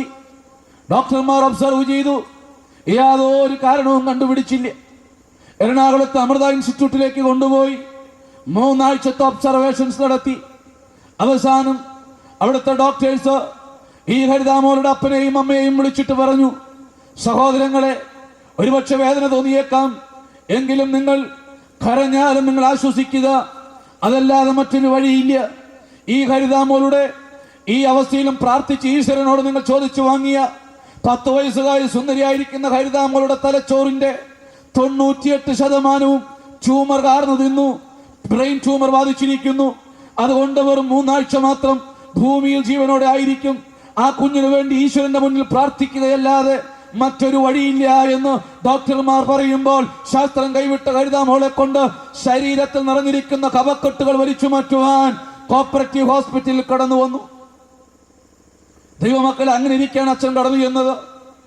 ഞാൻ ചെല്ലുമ്പോൾ ഈ കുഞ്ഞുമായി സംസാരിച്ച് മാതാവുമായി ആശ്വാസത്തിന്റെ വാക്കുകൾ പറയുമ്പോൾ ഹരിതാമോളുടെ പിതാവിന്റെ കൈവശം ഇരുന്ന മൊബൈൽ ഫോൺ ശബ്ദിച്ചു. അതിനിപ്രകാരം അങ്ങേ തലക്കിൽ നിന്ന് 10 വയസ്സുകാരി ഹരിതാമോളുടെ കൂട്ടുകാരി 10 വയസ്സുകാരി ശ്രീകുട്ടി മൊബൈലിൽ വിളിച്ചിട്ട് പറയാം, അച്ഛാ, എനിക്ക് ഹരിതാമോളുമായിട്ട് സംസാരിക്കണം, എനിക്ക് പഠിക്കാൻ പറ്റുന്നില്ല, സ്കൂളിൽ പോകാൻ പറ്റുന്നില്ല, എനിക്ക് ഹരിതാമോളുമായി സംസാരിക്കണം. തകർന്ന ഹൃദയത്തോടെ കണ്ണുനീരിന്റെ അനുഭവത്തോടെ ഈ പിതാവ് പറയുന്നു, മോളെ ശ്രീകുട്ടി, ഇനി ഹരിത സംസാരിക്കില്ലടി, നീ വെറുതെ വാശി പിടിക്കല്ലേ, ഇനി നിന്റെ ഹരിതാമോള് കൂട്ടുകാരി സംസാരിക്കില്ല. ഏറെ ശാഠ്യം പിടിച്ചപ്പോൾ ശ്രീകുട്ടി പറയാ, എനിക്ക് ഇനി സംസാരം കേട്ടില്ലെങ്കിലും വേണ്ടില്ല, ഹരിതാമോളുടെ നെഞ്ചിലേക്ക് ഫോണൊന്ന് ചേർത്ത് വെക്കുക, അവളുടെ ഹൃദയത്തിന്റെ മിടിപ്പെങ്കിലും ഞാൻ ഒന്ന് ആസ്വദിക്കട്ടെ എന്ന്. ഈ മക്കളെ മൊബൈൽ ഫോൺ ഹരിതാമോളുടെ നെഞ്ചോട് ചേർത്ത് വെച്ചു. പിതാവെ ഞങ്ങളൊടിച്ചു കരഞ്ഞു. ഞങ്ങൾ ഒരുമിച്ച് പ്രാർത്ഥിച്ചു. ഹരിതാമോളുടെ മുഖത്ത് പോയി സ്പർശിച്ചിട്ട് അച്ഛൻ പറഞ്ഞു, മോളെ, അച്ഛൻ പടി ഇറങ്ങുകയാണ്, യാത്ര പറഞ്ഞാണ്, പ്രാർത്ഥിക്കാം, യേശു നിന്നെ വിടുവിക്കും, യേശു നിന്നെ രക്ഷിക്കും. ഞാൻ നോക്കുമ്പോൾ ഈ കുഞ്ഞ് കയ്യിൽ ചുരുട്ടിപ്പിടിച്ചിരുന്ന എന്തോ ഒരു വസ്തു എന്റെ നേരെ ഉയർത്തുവാൻ നോക്കുന്നു. ഞാൻ കരം പിടിച്ചു ബലമായി തുറന്നു നോക്കുമ്പോൾ എന്റെ കർത്താവിന്റെ ക്രൂശിത രൂപം 10 വയസ്സുകാരി ഹരിതാമോൾ മരണത്തോടടുക്കുമ്പോൾ നെഞ്ചിൽ ഇങ്ങനെ ചേർത്ത് പിടിച്ചിരിക്കുക. ഞാൻ ചോദിച്ചത്, എവിടെ നിന്ന് കിട്ടി മോളെ നിനക്ക്? ഇന്നലെ പ്രാർത്ഥിക്കാൻ വന്ന കന്യാസ്ത്രീ തന്നതാ. ആ മാതാവ് പറഞ്ഞു, ആ കന്യാസ്ത്രീ ഇപ്രകാരം പറഞ്ഞു, യേശു അപ്പയോട് പ്രാർത്ഥിച്ചോ, യേശു അപ്പ നിനക്ക് സൗഖ്യം നൽകുമെന്ന്. അന്ന് മുതൽ ആ രാത്രി ഒരു സെക്കൻഡ് പോലും കർത്താവിന്റെ ക്രൂശ് താഴെ വെക്കാതെ ഹരിതാമോള് കണ്ണുനീരോടെ നിശബ്ദമായി കരഞ്ഞുകൊണ്ടിരുന്നു, ഏങ്ങലടിച്ചുകൊണ്ടിരുന്നു. ഞാൻ അവിടെ നിന്ന് പ്രാർത്ഥിച്ച് യാത്ര പറഞ്ഞിറങ്ങി. 4 ദിവസം കഴിഞ്ഞ് ഞാൻ ഈ ഹോസ്പിറ്റലിന്റെ മുറ്റത്തേക്ക് നടന്നെടുക്കുമ്പോൾ ഒരു ആംബുലൻസ് മുറ്റത്ത് ക്രമീകരിച്ചിട്ടുണ്ട്. ദൈവമക്കളെ, ഞാൻ ആശുപത്രിയുടെ വരാന്തിലേക്ക് നടന്നെടുക്കുമ്പോൾ മൊബൈൽ മോർച്ചറിയിൽ ഹരിതാമോളുടെ മൃതശരീരം ഇതാ ആശുപത്രിയിലെ സ്റ്റാഫ് ചുമന്നു കൊണ്ടുവരുന്നു. ഈ വാനിലേക്ക് കയറ്റുമ്പോൾ ഞാൻ ഓടിച്ചെന്നു. ഹരിതാമോളുടെ മുഖത്തേക്ക് സൂക്ഷിച്ചു നോക്കി സ്റ്റാഫിനോട് പറഞ്ഞു, എനിക്ക് ഹരിതാമോൾക്ക് വേണ്ടി പ്രാർത്ഥിക്കണം, മൃതശരീരം 1 മിനിറ്റ് അവിടെ നിന്ന് താഴെ ഇറക്കുക. മൃതശരീരം താഴെ ഇറക്കി. ഞാൻ ആ മുഖത്തേക്ക് നോക്കുമ്പോൾ അപ്പോഴും ഹരിതാമോളുടെ കണ്ണ് തുറന്നിരിക്കുക, അടഞ്ഞിട്ടില്ല പ്രിയരെ. പക്ഷെ അവളുടെ കണ്ണിൽ കണ്ണുനീരില്ല. അവളുടെ കണ്ണ് ഇതാ തുറന്ന് അവൾ പുഞ്ചിരിച്ചുകൊണ്ട് കയ്യിൽ ഒരു കുടന്നപ്പൂവും ഒരു കയ്യിൽ കർത്താവിന്റെ ക്രൂശ് രൂപവും നെഞ്ചോട് ചേർത്തിറുക പിടിച്ചുകൊണ്ട് മൗനതയിൽ അവൾ എന്നോട് ഇങ്ങോട്ട് ഇങ്ങനെ പറയുകയാണ്, അച്ഛാ, ഞാൻ പോകുന്നത് യേശു അപ്പയുടെ അടുക്കലേക്കാണ്. എനിക്ക് സങ്കടമില്ല, എനിക്ക് ദുഃഖമില്ല, എനിക്ക് വേദനയില്ല. ഈ പൂവ് കണ്ടോ, ഇത് ഞാൻ യേശു അപ്പയുടെ കാൽക്കീഴ് സമ്മാനമായി കൊടുക്കും. ഈ ക്രൂശ് രൂപം കണ്ടോ, ഓയാറിൽ പതിയിരിക്കുന്ന ദുഷ്ടാത്മസേനകളോട് അടരാടുവാൻ എനിക്ക് ദൈവം തന്നിട്ടുള്ളതാ. എന്നെ ഓർത്ത് വിലപിക്കരുതോ, എന്റെ അച്ഛനെയും അമ്മയെയും അച്ഛൻ ആശ്വസിപ്പിക്കണമെന്ന് മൗനതയിൽ ഇതാ ഈ കുഞ്ഞെന്നോട് സംസാരിക്കുമ്പോൾ ഒറ്റ ദിവസം കൊണ്ട് അടുത്തറിഞ്ഞ യേശുവിനെ, അബ്രഹാമിന്റെ ദൈവത്തെ, അബ്രഹാമിന്റെ വിശ്വാസത്തിന്റെ ആഴത്തിൽ നിന്ന് ആരാധിക്കുവാൻ 10 വയസ്സുകാരി സുന്ദരിയായിരിക്കുന്ന ഹരിത മോൾക്ക് സാധിച്ചെങ്കിൽ 85, 90, 70, 40 വയസ്സായി പാരമ്പര്യത്തിന്റെ അത്യുത്വത്തിന്റെ ഊറ്റത്തിൽ നീ ദൈവത്തെ മറന്ന് ജഡിക ഇമ്പങ്ങൾക്ക് അടിമപ്പെടുമ്പോൾ അബ്രഹാമിന്റെ ദൈവത്തെ നീ വിളിക്കാൽക്കില്ല ദൈവം. പക്ഷേ മിസ്ബയിൽ ഒന്നിച്ചുകൂടിയ ദൈവത്തെ പോലെ, ദൈവജനത്തെ പോലെ പാപത്തോട് യാത്ര പറഞ്ഞാൽ എന്റെ ദൈവം വിളി കേൾക്കും. യാക്കോബേ, ഞാൻ നിന്നെ പേർ ചൊല്ലി വിളിച്ചിരിക്കുന്നു. നീ അഗ്നിയിൽ കൂടി നടന്നാലും നീ വെള്ളത്തിൽ കൂടി നടന്നാലും നിനക്ക് യാതൊരു അനർത്ഥവും സംഭവിക്കില്ല. ഈ രാത്രി അത് സംഭവിക്കട്ടെ. അച്ഛനോട് അവസാനിപ്പിക്കുകയാണ്. ഇത് സംഭവിക്കണം. മരണം വഴി വേർപെട്ടു പോകുന്നതിന് മുമ്പ് ഒരു പുതിയ മാനസാന്തരം നിന്റെ ജീവിതത്തിൽ നടക്കണം. മാനസാന്തരം എന്നും അച്ഛൻ പറഞ്ഞത് മാനസാന്തരപ്പെട്ടവരുടെ മാനസാന്തരമാണ്. ഇന്ന് സമൂഹം അനുഭവിക്കുന്ന പ്രതിസന്ധി അതാണ്. ഇന്ന് മാനസാന്തരപ്പെട്ടവർ മാനസാന്തരപ്പെടാത്തതാണ് വലിയ പ്രതിസന്ധി. അതുകൊണ്ട് മരണം നിന്നെ വേർപെടുത്തുന്നതിന് മുമ്പ് ഇനിയും ജീവിതത്തിന്റെ പിന്നാമ്പുറത്തിൽ യേശുവിനെ നായകനും നടത്തിപ്പുകാരനുമായി സ്വീകരിക്കാത്ത മണ്ഡലങ്ങൾ എന്റെ കർത്താവിന് വേണ്ടി തുറന്നു കൊടുക്കുവാൻ നിനക്ക് സാധിക്കുമോ? സാധിക്കോ? മരണം എന്ന് പറയുന്നത് എപ്പോഴും പിടിക്കും, ഏത് സമയത്തും. പണ്ട് ഈ മരണത്തിനൊരു പ്രോട്ടോകോൾ ഉണ്ടായിരുന്നു. നോഹയുടെ കാലഘട്ടത്തിന് മുമ്പ് മാതാപിതാക്കന്മാർ ഇരിക്കുമ്പോൾ മക്കൾ വേർപിരിഞ്ഞിട്ടില്ല. ദൈവമക്കളെ, വാർദ്ധക്യത്തിലുള്ളവർ വേർപിരിഞ്ഞതിനു ശേഷം മാത്രം അതിനൊരു പ്രോട്ടോകോൾ ഉണ്ടായിരുന്നു, അതിനൊരു സിസ്റ്റം ഉണ്ടായിരുന്നു. എന്നാൽ ഇന്ന് മാതാപിതാക്കന്മാർ ജീവനോടെ ഇരിക്കുമ്പോൾ മക്കൾ വേർപെടുന്നു, മക്കളിരിക്കുമ്പോൾ മാതാപിതാക്കന്മാർ വേർപെടുന്നു. പ്രതിസന്ധിയും ഭാരവും, പ്രായമോ സ്ഥാനമാനങ്ങളോ യോഗ്യതകളോ മരണത്തിന്റെ മുന്നിലൊന്നുമില്ല പ്രിയരെ. ഒരുപക്ഷെ ഇവിടെ ഇരിക്കുന്ന പലരും ഇങ്ങനെ ഉള്ളിൽ നനയ്ക്കുന്നുണ്ടാകും, എനിക്കൊന്നും വെക്കുകയില്ലെന്നില്ല പ്രിയരെ. നാളത്തെ കൺവെൻഷൻ മന്ദലിൽ സന്തോഷത്തോടെ ആയിരിക്കാൻ ഇട നൽകുമോ എന്ന് ആർക്കെങ്കിലും നെഞ്ചത്ത് കൈവച്ച് പ്രഖ്യാപിക്കുവാൻ സാധിക്കുമോ? ഇല്ല. ഒരുപക്ഷെ വചനം പ്രഘോഷിച്ച് മടങ്ങിപ്പോകുന്ന ഈ അച്ഛൻ മരണത്തിന് ഏൽപ്പിക്കപ്പെട്ടു എന്നായിരിക്കാം നിങ്ങൾ കേൾക്കുന്നത്. ഞാൻ ഓർക്കുന്നു, ഗൾഫിന്റെ പ്രദേശത്ത് ഒരാഴ്ചക്കാലം ഞാൻ ഒരു ഭവനത്തിൽ താമസിച്ചു. ആ കുഞ്ഞുങ്ങളോട് ചേർന്ന് സന്തോഷങ്ങൾ പങ്കിട്ടു. ഇന്നലെ ആരക്കുന്നം സെന്റ് ജോർജ് യാക്കോബായ സുറിയാനി പള്ളിയുടെ സെമിത്തേരിയിൽ 6 അടി മണ്ണിലേക്ക് ഒരു ഭാര്യയുടെയും ഒരു ഭർത്താവിന്റെയും മൃതശരീരം താഴ്ത്തിറക്കി വെക്കുമ്പോൾ ആ സിനുവും ആർപിയും ഞാൻ ഒരുമിച്ച് ഒരാഴ്ചക്കാലം ബഹറിന്റെ പ്രദേശത്ത് താമസിച്ചതാണ്. അവരും എന്നോട് പറഞ്ഞു, ഇനി ബഹറിൽ വരുമ്പോൾ ഒരുമിച്ച് കാണാമെന്ന. ഇല്ല പ്രിയരെ, നടന്നില്ല, സാധിച്ചില്ല. പിറ്റേ ദിവസം ഉച്ചയ്ക്ക് 2:30 ടെലിഫോൺ ശബ്ദിച്ചു. ഞാൻ വീട്ടിൽ ടെലിഫോൺ എടുക്കുമ്പോൾ അങ്ങേ തലക്കിൽ നിന്ന് സഹോദരൻ വിളിച്ചു പറയുന്നു, അച്ഛാ, നമ്മുടെ ബേസിൽ മോൻ കറണ്ട് അടിച്ച് മരണം വഴി വേർപെട്ടു പോയി. അവന്റെ മൃതശരീരം കോലഞ്ചേരി മെഡിക്കൽ കോളേജ് ആശുപത്രിയിലുണ്ട്. അച്ഛൻ പെട്ടെന്ന് അങ്ങോട്ട് വരണം. കൊടുങ്കാറ്റ് വേഗത്തിൽ ബൈക്കുമായി ആശുപത്രി അടുക്കൽ വന്ന് ഞാൻ ചെല്ലുമ്പോൾ മന്ത്രിമാരും MLA-മാരും ഏകദേശം 12,000-ഓളം ആളുകൾ ഒരുമിച്ചിരുന്ന് വിലപിക്കുന്നു. വൈദികരുടെ പിറകിൽ ഏങ്ങലടിച്ചുകൊണ്ടിരുന്ന എന്നെ, ഇതാ ബേസിൽ മോന്റെ പിതാവ് മരവിച്ച ആ കുഞ്ഞിന്റെ മൃതശരീരം തോളിലിട്ടുകൊണ്ട് ഇങ്ങനെ പാടുന്നത് ഞാൻ കേട്ടു. ദോഷമായിട്ടൊന്നും എന്റെ കർത്താവ് എന്നോട് ചെയ്യുകയില്ല, അവൻ എന്നെ അടിച്ചാലും അവൻ എന്നെ സ്നേഹിക്കുന്നു എന്ന്. ഒരു നിമിഷം മറഞ്ഞിരുന്ന എന്നെ പേര് ചൊല്ലി വിളിച്ച അച്ഛനെങ്ങ് വാ. ഇന്നലെ കൂടി അച്ഛൻ പ്രസംഗിച്ചപ്പോ എന്റെ ബേസിൽ മോൻ ഹല്ലേലൂയ എന്ന് ഉറക്കെ പറഞ്ഞതല്ലേ, ഇത്ര പെട്ടെന്ന് എന്റെ കുഞ്ഞിനെ ദൈവം വേർപെടുത്തുമെന്ന് ഞാൻ അറിഞ്ഞില്ലല്ലോ. അവൻ വിലപിച്ചു. ഇവിടെ നിന്നാ വിലാപം ഉണ്ടാകരുത്, ഇവിടെ നിന്നാ വിലാപം ഉണ്ടാകരുത്. നീ പ്രാർത്ഥിക്ക, തലമുറ നശിച്ചു പോകാതിരിക്കേണ്ടതിന്, പാപത്തിൽ നിന്ന് വിടുതൽ കിട്ടുന്നതിന് വേണ്ടി, ശാപം മാറുവാൻ, ബന്ധനം അഴിയുവാൻ, രോഗക്കിടക്ക മാറ്റിവിരിക്കുവാൻ ഈ രാത്രി ശേനിനും മിസ്ബയ്ക്കും മധ്യേ നടന്ന് ഉയർത്തിയ അതേ സഹായത്തിന്റെ പാറ നാട്ടപ്പെടുവാൻ സാധിക്കുമോ? ഈ ശുശ്രൂഷ അതിന് മുഖാന്തരമാകട്ടെ. നമുക്ക് എണീക്കാൻ പ്രിയമുള്ളവരെ, ഇരിക്കുന്ന സ്ഥാനത്ത് നിന്ന് എല്ലാവരും കണ്ണുകളടച്ച് എല്ലാവരും എണീറ്റാട്ടെ. കയ്യിലുള്ള വസ്തുക്കളെല്ലാം താഴെ വെച്ച് ഈ രാത്രി വിടുതലിന്റെ രാത്രിയായി തീരുവാൻ നമുക്ക് പാപങ്ങളോട് യാത്ര പറയാം, പാപങ്ങളോട് യാത്ര പറയാം. ഇനിയൊരു രാത്രി കിട്ടുമെന്ന് അറിയില്ലല്ലോ, ഇനിയൊരു രാത്രി നമുക്ക് വേണ്ടി സൂക്ഷിച്ചു വച്ചിട്ടെന്ന് അറിയില്ലല്ലോ. ഏത് നിമിഷവും നമ്മൾ വേർപെട്ടു പോകും. കുഞ്ഞെ, അതുകൊണ്ട് ഇന്ന് തന്നെ നിന്റെ പ്രതിസന്ധികളെ ഓർത്ത് കരയുക, ഏങ്ങലടിക്കുക. കണ്ണുകളടച്ചാട്ടെ, എല്ലാവരും കണ്ണുകളടച്ച്, കുഞ്ഞുങ്ങളെല്ലാവരും കണ്ണുകളടച്ച് പപ്പയ്ക്കും അമ്മയ്ക്കും വേണ്ടി പ്രാർത്ഥിക്കുക, ഇടവയ്ക്ക് വേണ്ടി പ്രാർത്ഥിക്കുക, ശുശ്രൂഷകൾക്ക് വേണ്ടി പ്രാർത്ഥിക്കുക. സ്വർഗം നിന്നോട് ഇടപെടാൻ പോവുക. ഓർക്കുക കുഞ്ഞെ, ശേനിനും മിസ്ബയ്ക്കും മധ്യേ നാട്ടിയ കല്ല് നിന്റെ ഭവനത്തിൽ നാട്ടപ്പെടണം കേട്ടോ, നിന്റെ ബിസിനസ്സിൽ നാട്ടപ്പെടണം കേട്ടോ, നിന്റെ ഇടവകയിൽ നാട്ടപ്പെടണം, ഉയർത്തപ്പെടണം, ഈ ദേശത്ത് നാട്ടപ്പെടണം. ഇത് സഹായത്തിന്റെ പാറയായി പെരിയപ്പുറ കൺവെൻഷൻ മാറണം, ഇടവക മാറണം, പ്രിയമുള്ളവരെ നിന്റെ ശുശ്രൂഷകൾ മാറണം. അതുകൊണ്ട് നീ ഏൽപ്പിക്ക്, കണ്ണുകളടയ്ക്ക്. നമ്മുടെ പിതാക്കന്മാർ കണ്ട കർത്താവിനെ നമുക്ക് കാണാം. എല്ലാവരും ഹൃദയത്തിന്റെ കണ്ണ് തുറക്കുക. രണ്ട് കള്ളന്മാരുടെ മധ്യേ ക്രൂശിതനായ കർത്താവിനെ നീ കണ്ടുവോ? രണ്ട് കള്ളന്മാരുടെ മധ്യേ ക്രൂശിതനായ കർത്താവിനെ നീ കണ്ടുവോ? ഇതാ ശിരസിന്മേൽ വലിയ മുൾക്കിരീടം ധരിച്ച് കൈകാലുകളാൽ ആണികൾ തറയ്ക്കപ്പെട്ട് തകർന്നു കിടക്കുന്ന കർത്താവിനെ നീ കണ്ടുവോ? കുഞ്ഞെ, ഇന്ന് ഏൽപ്പിച്ചു കൊടുക്ക്. അവന്റെ ശിരസിന്മേൽ ഇതാ യഹൂദപ്പടയാളികൾ കോലുകൊണ്ടാഞ്ഞടിക്കുമ്പോൾ ഇതാ കൂർത്ത മുനിയുള്ള മുള്ളുകൾ യേശുവിന്റെ പച്ചമാംസം തുളച്ചകത്തേക്ക് കയറുന്നത് കണ്ടുവോ? അതിൽ നിന്നൊഴുകുന്ന രക്തത്തിന്റെ വിലയെ നീ അടുത്തറിഞ്ഞിട്ടുണ്ടോ? ഇന്ന് ഏൽപ്പിച്ചു കൊടുക്ക്. യേശുവേ, നിന്റെ രക്തത്താൽ എന്നെ നിറയ്ക്കണമേ.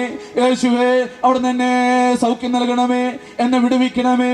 നിന്റെ രക്ഷാകരമായ കരം എന്റെ മേൽ നീട്ടണമേ. എന്റെ കുഞ്ഞുങ്ങളെ സ്പർശിക്കണമേ. ജീവിത പങ്കാളി ഏറ്റെടുക്കണമേ. ഇടവക ഏറ്റെടുക്കണമേ. ഇതാ യഹൂദപ്പടയാളികൾ ചൂണ്ടക്കൊളുത്തു പോലുള്ള ചാട്ടവാറ് കൊണ്ട് അഞ്ഞടിക്കുമ്പോൾ അവന്റെ പച്ച മാംസം വലിച്ചു കീർന്നു നീ കാണപ്പെട്ടുവോ? ഒഴിവുചാല് പോലെ അത് കീറപ്പെട്ടു. ഒഴിവുചാല് പോലെ അത് കീറപ്പെട്ടു. കുഞ്ഞെ, ഇന്നത് സംഭവിക്കട്ടെ. കുഞ്ഞാടിന്റെ രക്തത്താൽ ഒരു വിടുതലുണ്ട് പ്രിയരെ, ഒരു വിടുതലുണ്ട് പ്രിയരെ. നീ വിശ്വസിക്കുന്നുവോ?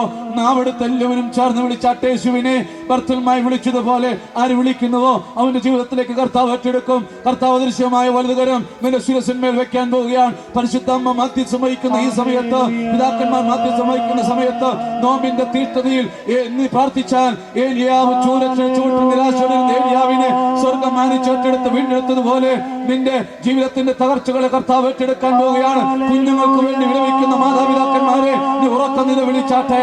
ബിസിനസ് തകർന്ന സഹോദര, ഉറക്കം നിലവിളിച്ചാട്ടെ. ജീവിത പങ്കാളിയുടെ മധ്യമാനത്താൽ തീഷ്ണതയോടെ പ്രാർത്ഥിക്കുന്ന സഹോദരി, ഉറക്കം നില ചിത്രങ്ങളോട് നീ സർവ്വതും സ്വന്തമെന്ന് എണ്ണുന്ന ചില ബന്ധങ്ങളോട്, ഭർത്താവ് അറിയാത്തത്, ഭാര്യ അറിയാത്തത്, പപ്പി അറിയാത്തത്, മമ്മി അറിയാത്തത്, അവിഹിത ബന്ധങ്ങളോട് ഈ രാത്രി യാത്ര പറ. ഇവിടെ ഒരു വിടുതലുണ്ട്, ഇവിടെ രക്തമുണ്ട്. കർത്താവ് തന്റെ അദൃശ്യമായ വലുതുകരം ചില വ്യക്തികളുടെ മേൽ സ്പർശിച്ചു കൊണ്ടിരിക്കുകയാണ്. 2 ദിനവൃത്താന്ത പുസ്തകം 7-ാം അധ്യായം 14-15 വാക്യത്തിലൂടെ പറയുന്നു, ഇവിടെ വീഴുന്ന കണ്ണുനീരിന് സ്വർഗം കണ്ണ് തുറന്നിരിക്കുന്നു. ഇവിടുന്ന് ഉയരുന്ന പ്രാർത്ഥനയ്ക്ക് സ്വർഗം ചെവി തുറന്നിരിക്കുന്നു. ചില മദ്യപാനികളെ കർത്താവ് സ്പർശിക്കുകയാണ്. അധിവസിക്കുന്ന മഹോന്നതനായ രാജാവ് ഇതാ ഇപ്പോൾ ഇറങ്ങി വന്നിട്ടുണ്ട്. പൂർണ്ണമായും ഏൽപ്പിച്ചോട്, കർത്താവേ, ഞാൻ പാപിയാണ്, നിന്റെ രക്തത്താൽ എന്നെ കഴുകണമേ, എനിക്ക് വിടുതൽ നൽകണമേ, എന്നെ വീണ്ടെടുക്കണമേ, എന്റെ തകർച്ചയെ കാണണമേ. ഹല്ലേലൂയ. പൂർണ്ണമായി നമുക്ക് ഏൽപ്പിക്കാം. ഞങ്ങൾ അളവ് കൂടാതെ സ്നേഹിക്കുന്ന വാഴ്ത്തപ്പെട്ട കർത്താവേ, ഒരു നല്ല സന്ധി കൂടി അടിയങ്ങൾക്ക് ദാനമായി തന്നെ ഓർത്ത് സ്തുതിക്കുന്നു, സ്തോത്രം ചെയ്യുന്നു. കർത്താവേ, ശനിനും മിസ്ബയ്ക്കും മധ്യ നാട്ടിയ സഹായത്തിന്റെ പാറ ഞങ്ങളുടെ ജീവിതത്തിന്റെ നടുവിൽ മധ്യത്തിൽ നാട്ടിയതിനോർത്ത് സ്തുതിക്കുന്നു. കർത്താവേ, ദേശത്തിന് അനുഗ്രഹമായി തീരുവാൻ തക്കവണ്ണം ശുശ്രൂഷ ഏറ്റെടുത്തല്ലോ, സ്തോത്രം. കർത്താവേ, ഇടവകയിൽ ഓരോ മക്കളെയും ദേശത്തെയും എല്ലാവരെയും സമർപ്പിക്കുന്നു. ഈശ്വര സൃഷ്ടികളായ ഈ മക്കളെ സ്നേഹത്തിൽ അവിടെ നിറയ്ക്കണമേ. ഇടവക ഏറ്റെടുക്കണമേ, ശക്തീകരിക്കണമേ. അന്ധകാര പൈശാചിക രോഗശക്തികൾ കർത്താവെ കവർന്നെടുക്കാതെ നിന്റെ ആലയമാക്കി തീർക്കണമേ. ഈ നോമ്പിന്റെ നാളുകളിൽ കർത്താവ് ഇവിടെ സമർപ്പണത്തെ അവിടുന്ന് സ്വീകരിക്കണമേ. നമുക്ക് ചേർന്ന് പാടാം. പിതാക്കന്മാരുടെ വരികളോട് ചേർന്ന്, ഹാബേലും കുഞ്ഞാടും നോഹിനോട്, ഇത് അബ്രഹാമിന്റെ ദൈവമേ, ഇസഹാക്കിന്റെ ദൈവമേ, ഹാബേലിന്റെ കാഴ്ച പ്രീതിപ്പെട്ടതുപോലെ നോഹിയുടെ കാഴ്ച സ്വീകരിച്ചതുപോലെ ഞങ്ങളുടെ സമർപ്പണത്തെ സ്വീകരിക്കണമെന്ന് നമുക്ക് ചേർന്ന് പാടാം. ഭാവികളായങ്ങൾക്ക് വേണ്ടി വരണ സമയത്തും ആമീൻ.